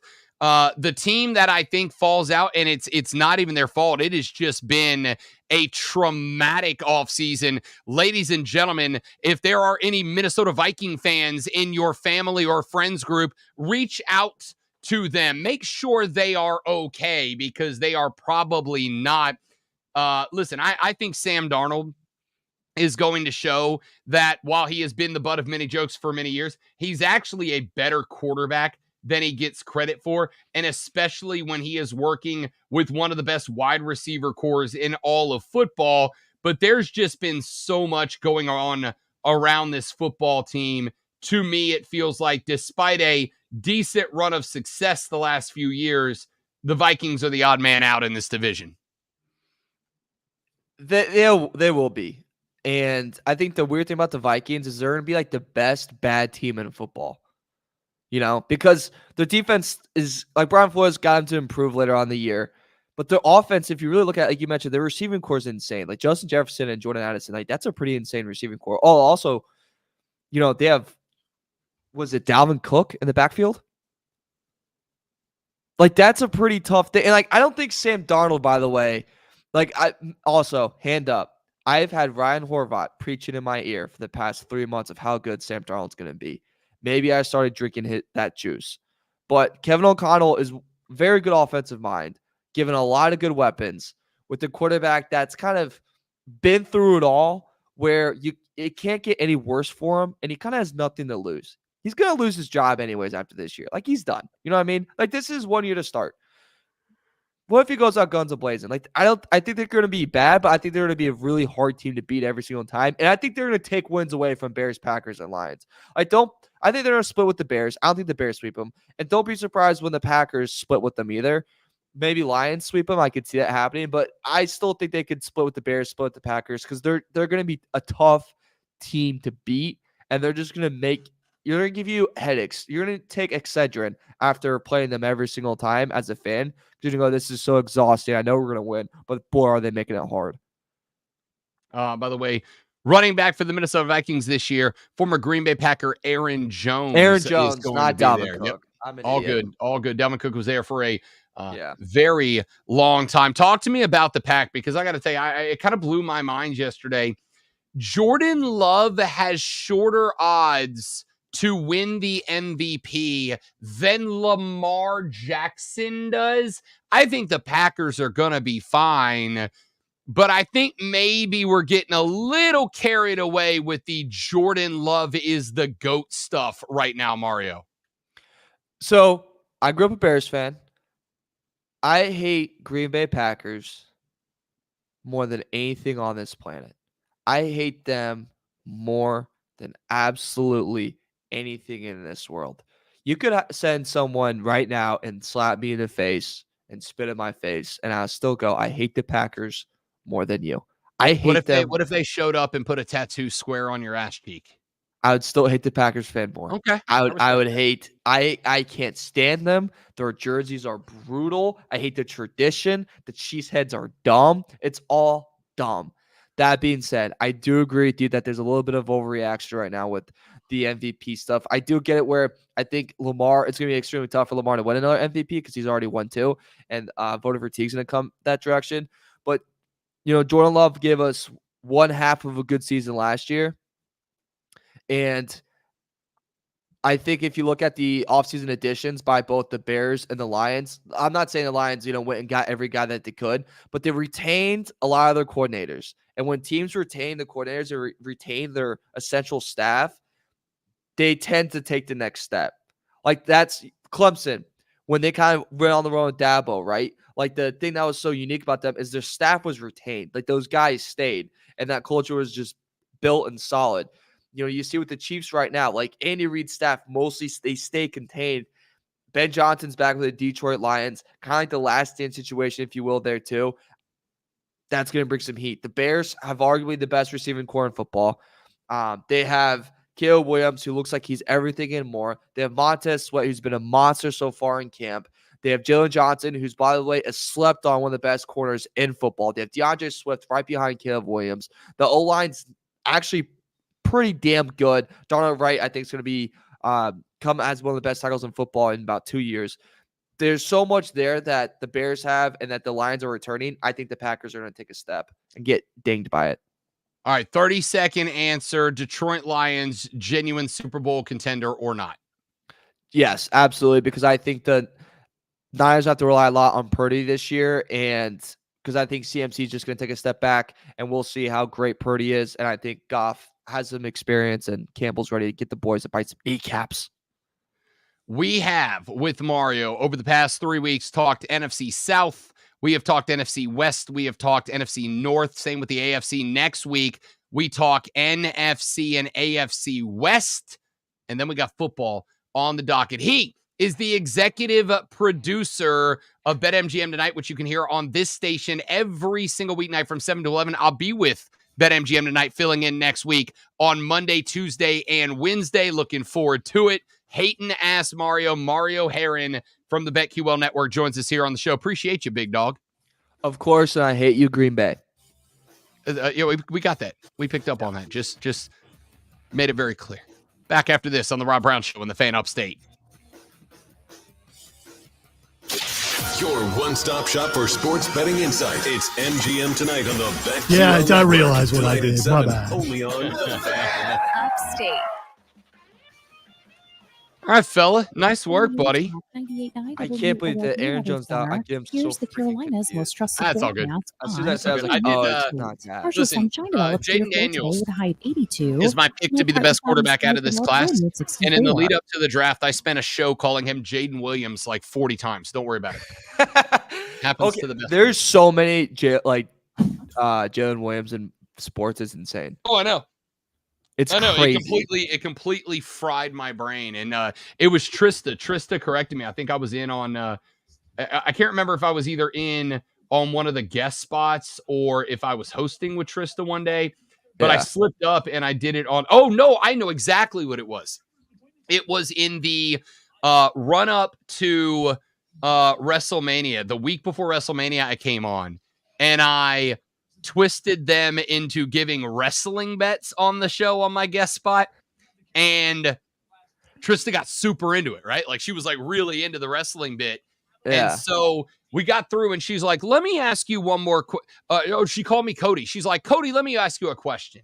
And I looked at her and I was like, well, I mean, I am the heavyweight champ of radio, Trista, but my name's Rob.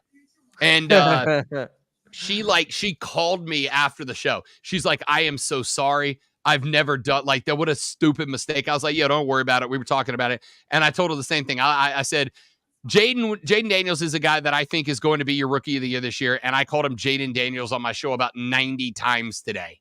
So at least you only did it once and didn't spend the entire segment talking about how good Dalvin Cook was going to be for the Vikings this year. That's like the Mike Francesca. I can't remember what it was. Someone they're like, how do you think? Oh, it's like, how do you think Dwayne Haskins is gonna play this year? He's like, he's gonna be terrible.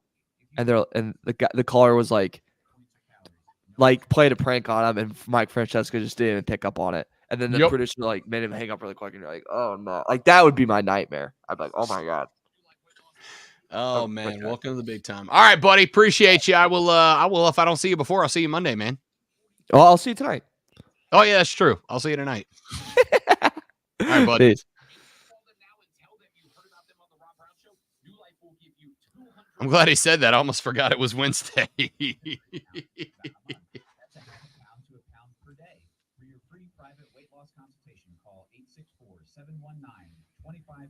That's 864-719-2550 or mynewlifeweightloss.com. Ready to take your business to the next level? In today's fast-paced marketing world, staying ahead isn't just an option, it's essential. That's where scale marketing comes in. We don't just help you compete, we make sure you win. Whether you're looking to grow, expand, or overcome stagnation, Scale Marketing is your performance marketing partner. We specialize in helping mid-sized B2C companies with teams of over 100 thrive. Scale Marketing is a full-service agency offering expertise in performance marketing across traditional and digital platforms, creative production, and data analytics. We treat your money like it's our own, ensuring every dollar is spent with purpose and every decision is driven by data. Our knowledgeable team stays ahead of the trends, crafting strategies that align with your business goals. Partnering with Scale Marketing means gaining a dedicated strategist and a team committed to your success. If you're ready to lead the market, visit scalemarketing.com today. That's scalemarketing.com. Diabetes, high blood pressure, anxiety meds, everyone's on them. If you're a 50-year-old male, maybe a bit porky, and you may even have type 2 diabetes, $1 million of term insurance may only cost you about $200 a month. Call Term Provider. Speak with Big Lou at 800-700-6898. Big Lou will find a term life policy for you even if you have type 2 diabetes, are overweight, or have high blood pressure. Term Provider has helped thousands of people like you who think they can't afford term life insurance. To buy $1 million of affordable term life for you, all you need to do is call Big Lou at 800-700-6898. Lou will make sure the scales are tipped in your favor. Call 800-700-6898. Big Lou will answer your call and work to fit you into a term life policy that you can afford. Remember, Big Lou's like you. He's on meds too. Call 800-700-6898, 800-700-6898, or biglou.com. Can't wait to hear what's next on Wire to Wire with Cole and Diesel. Tell me what's coming up. Shane Beamer in short form. Diesel was out last week. We will react in short form clips to what Shane Beamer had to say. Kelly Ford of K4 Ratings joins us on the first day. 20 seconds. 20 seconds. Hey, Ingles. And how did the Atlanta Braves fare against the first place Phillies? Diesel and Cole Bryson really bring it on Wire to Wire. I turn it on and leave it on. Afternoons 3 to 7 on the Fan Upstate. Your guide to the gridiron, the maestro of the matchups and the keeper of all things cool in the sports world. This is the Rob Brown Show. Oh yeah, Lonzo's here too. This is the Fan Upstate. Yes, it is, ladies and gentlemen, the Rob Brown Show, rolling through the final hour of the program. You want to be a part of the show, now's your opportunity. 71307, 71307. That is the number to give us a text on our text line. Start your text with FAN, F-A-N. We'll read them on the air. FAN, F-A-N, and we'll read them on the air. You can tweet me at the Rob Brown Show. You can tweet the great one Lonzo at Lonzo on Word. And you can tweet all of us here at the station at the Fan Upstate on X. If you want to come at us in that direction, you're welcome to do so as well. So there's all the different ways to get in touch with the show today. We'll tell you that the plan is to be back in studio next Monday. I do have for those of you that don't know why I'm broadcasting from the house, leaving a event last Friday, got caught in a torrential downpour. The parking lot that I was in was flooded, and in trying to escape said parking lot without driving through a bunch of deep water, I went a different direction, popped over a curb. It ripped the underguard of my car off and also popped a bunch of cables and wires that I don't know what they are because unfortunately I have the soft hands of a scholar and did not spend enough time learning about cars when I was growing up. So I do have an appointment tomorrow. Not that any of you care about this, but I'm telling you anyway.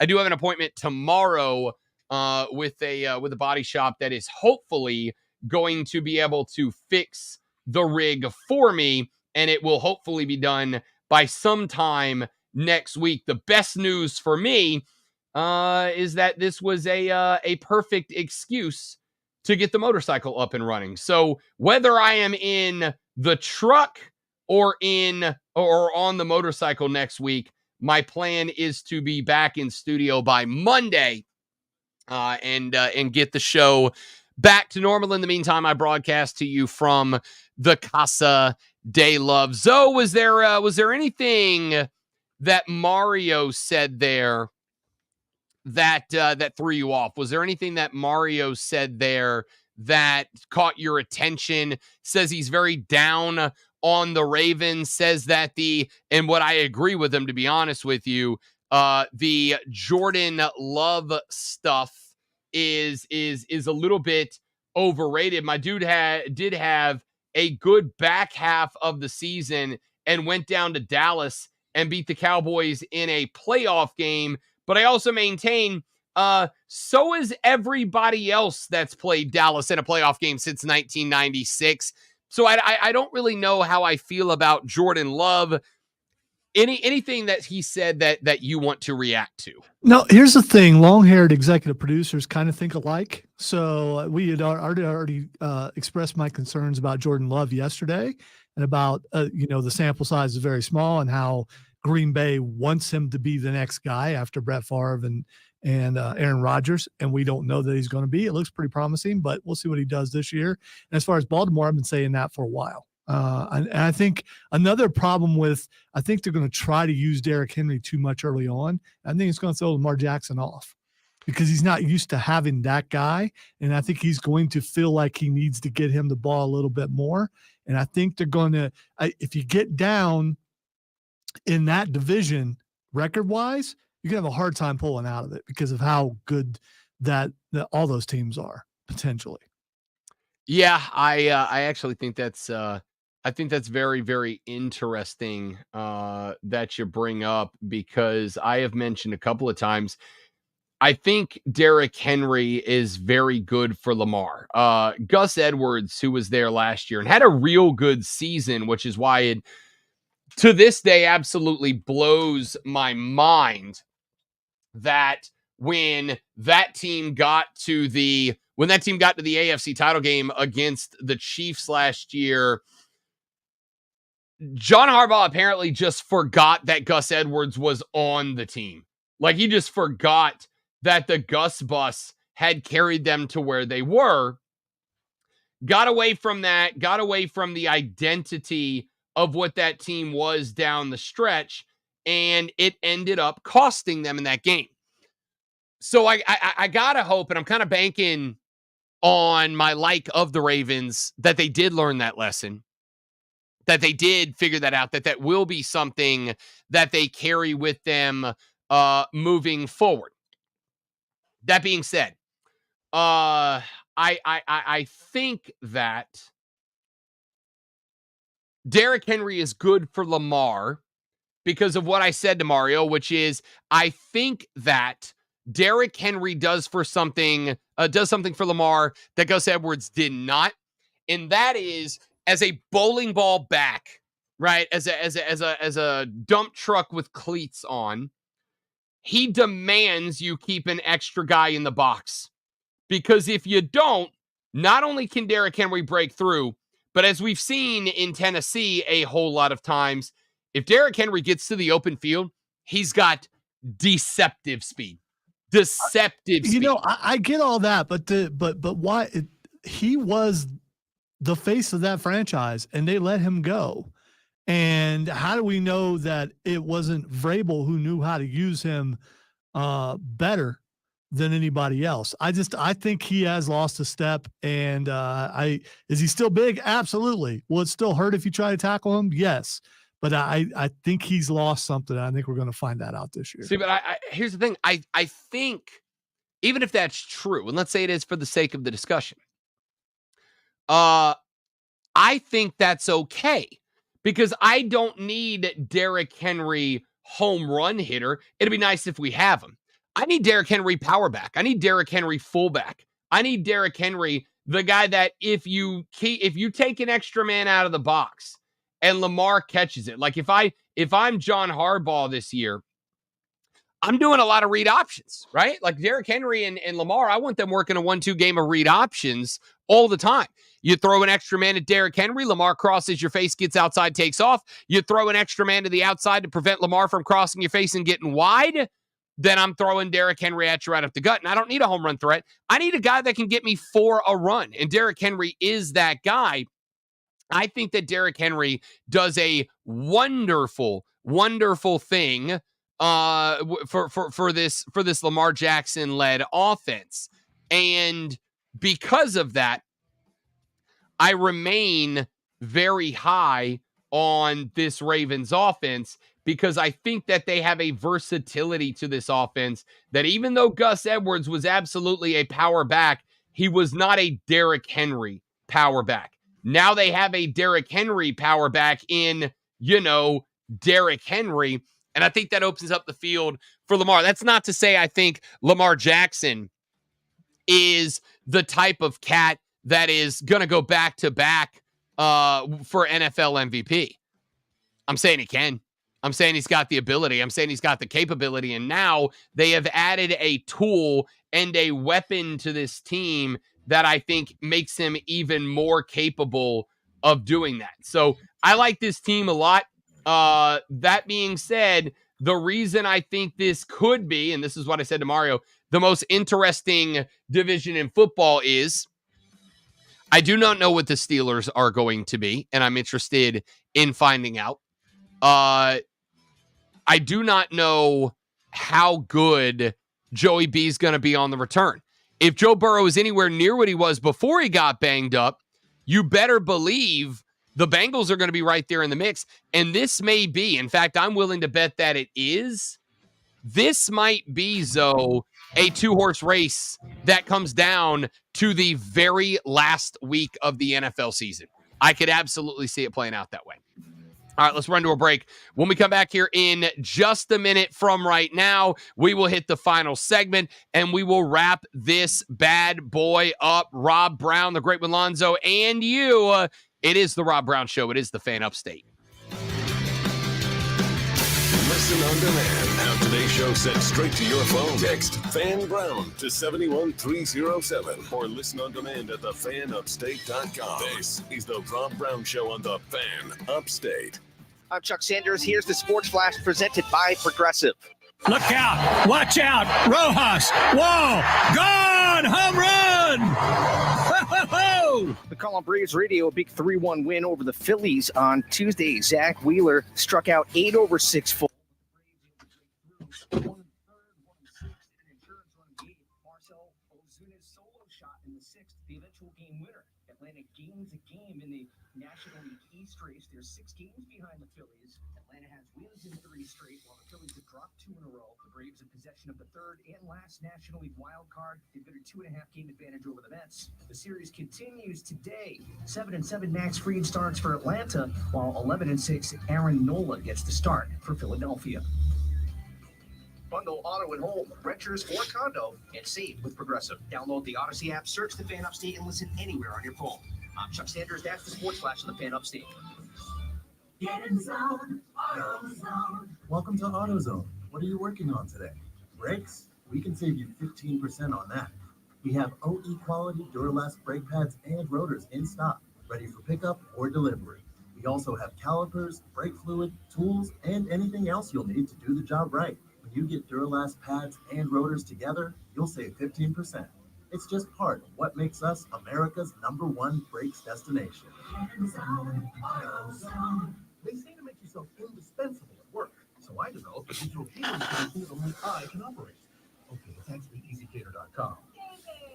They love me, because I, the director of catering logistics, not a real job, use EasyCater to get catering from all our favorite restaurants. Tight budget? No problem. Need vegetarian options?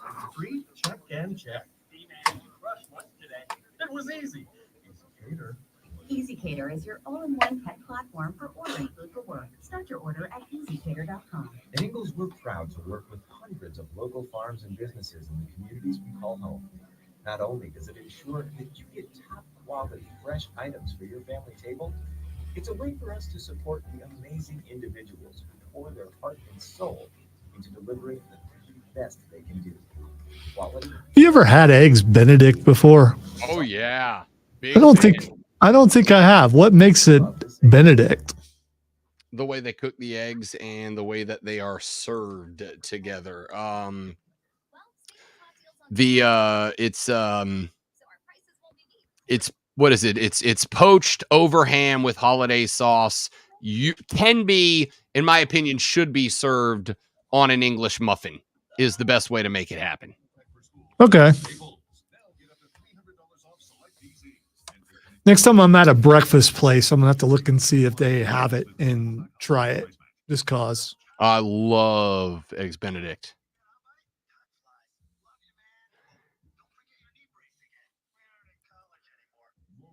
Oh, and bacon. You gotta have bacon on it. Gotta have bacon on it.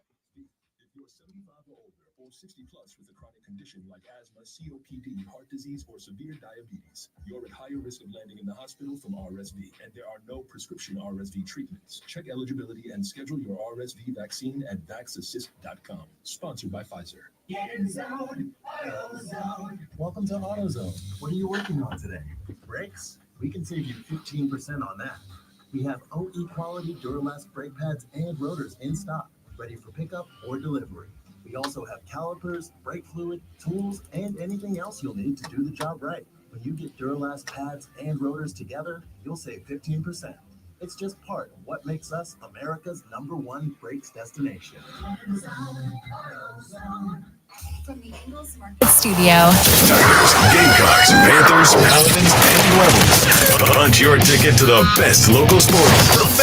97.7 FM Greenville, 97.1 FM Spartanburg. Always streaming wherever you are on the Odyssey app. Upstate. Early birds get the sports scoop.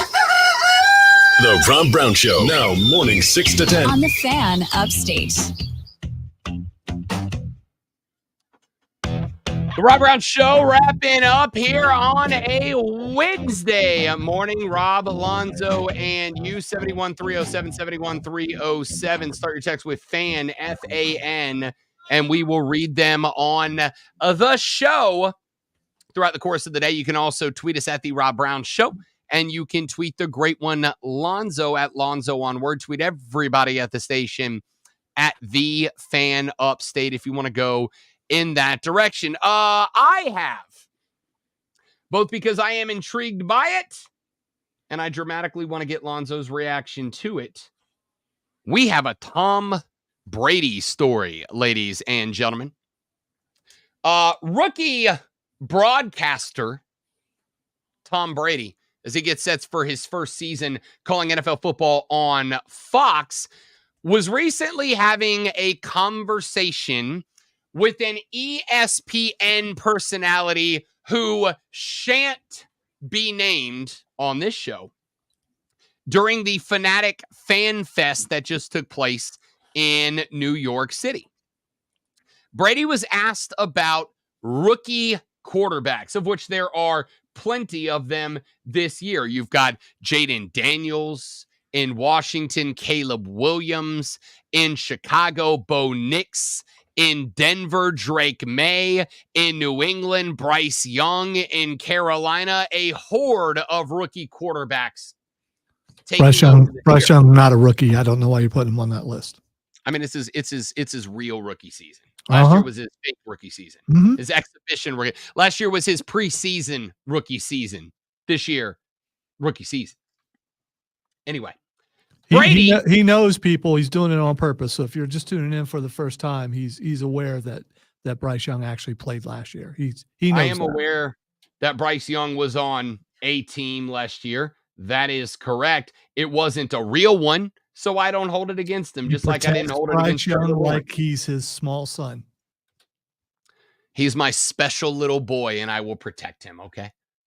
All right, so Tom Brady, the GOAT, was speaking at Fanatics Fan Fest the other day and was quoted by sportingnews.com, which is apparently still in existence. Quote, I think it's just a tragedy that we're forcing these rookies to play early. But the reality is the only reason why they are is that we've dumbed the game down, which has allowed them to play, end quote. Brady then went on to say, quote, we used to spend hours and hours in the offseason, in training camp, trying to be a little bit better the next year. But I think what happens is it discourages the coaches from going to deep levels because they realize the players don't have the opportunity to go to a deep level, so they're just going to teach them where they're at. There used to be college programs. Now there are college teams. You're no longer learning a program. You're learning a playbook. For 5 years, I got to learn how to drop back pass, to read defenses, to read coverages, to be coached. I had to learn from being 7th quarterback on the depth chart to moving up to 3rd to ultimately being a starter. I had to learn all those things in college. That was development, right? And college teams used to be able to stockpile quarterbacks and develop them with no promise they'd ever play since the transfer rules were stacked against the players. Okay. So, a couple of things here. Number one, it is not that the game has been dumbed down. Zonzo, you're gonna love this because I'm gonna criticize Tom Brady a little bit right here. This is weird. I was going to jump in, but you go right ahead. I'm going to criticize Thomas Wayne Christopher Alfred Brady IV right here for you. So Tom Brady says it's a shame rookies have to play, and the only reason that they are able to is that the game has been dumbed down to allow them to. Well, Tommy boy, my guy, my GOAT, let me talk to you. Yeah. See, here's the problem. It's not that the game has been dumbed down, Tom. In fact, quite the opposite. I don't think the game has been dumbed down at all. What I think has happened here is that over the past handful of years, Tom, the NFL, in order to protect certain guys, none that I will mention by name, Tom, started to adjust itself to make it a game where quarterbacks are infinitely more valuable than anybody else on the football field. It became a situation where quarterbacks started to get special treatment on the field. And if there is a position that gets special treatment on the field, do you know what happens, Tom? They start to get special treatment off the field. And when they start to get special treatment off the field, everything changes. See, what's happened is it has become so damn important because of said special treatment of quarterbacks around the NFL that the common thought now, and it is common because it is correct, the common thought now is there is no way to build a championship caliber football team without having a good quarterback. Can't do it. It has not been since Brad Damn Johnson that a team has been able to build a good championship caliber team without having a at least very good, preferably great quarterback. And what that does, Tom, is force these teams into a situation where they have to play a rookie quarterback. See, because we know, for instance, we know what Jacoby Brissett is for the New England Patriots, right? A solid, decorated, journeyman backup quarterback. We know that's what he is. We know Jacoby Brissett is not the guy that's stepping into a QB1 role and changing the game, changing a team. It's just not happening, Tom. And so what happens is the Patriots go get a guy like a Drake May. And they have to play him because they have two options. Number one, we go out there and we stink, and we know we stink, and we're going to continue to stink, and we can't get any better this year with Jacoby Brissett as QB1. So while I absolutely think a guy that I've been calling a project quarterback for months and months and months now in Drake May, I think Drake May would absolutely benefit Tom from sitting on the bench for a little while, from learning a little while, like you did, Tom. But because the NFL went so damn far out of its way to protect the Bradys and the Mannings and the Breezes of the career, it has changed the game to where you don't have a choice. You can't accomplish anything unless you have a good QB. You don't have a choice. And if that is the case, in order to develop my team, I have to throw my best quarterback out there. And if that's a rookie, that's a rookie. See, you're right, Tom. It would be beneficial for rookies to be able to sit and learn for 2 or 3 years before they are thrown feet first into the fire. But this has nothing to do with NIL or transfer portal or any of that. And it has everything to do with the league bending over backwards to protect you, Tom, to the point that it changed the NFL game to where quarterbacks are so invaluable that I have to play my rookie for anybody else to be able to get better. Lonzo, Tom Brady's right, and it's also his fault. And now, the Rob Brown Show presents Twitter. All I got to say about that is this is an old man talking about back in my day. You know who never has done that and would not do that? Greg Olson. That's all I'm saying. So if you want some of that, you want some of the old man talking about how things should be, you listen to whatever broadcast Tom Brady is on, and I will find an alternate broadcast for that game. All right, the first thing that's Xing today, speaking of being disgruntled, is Brian Flores.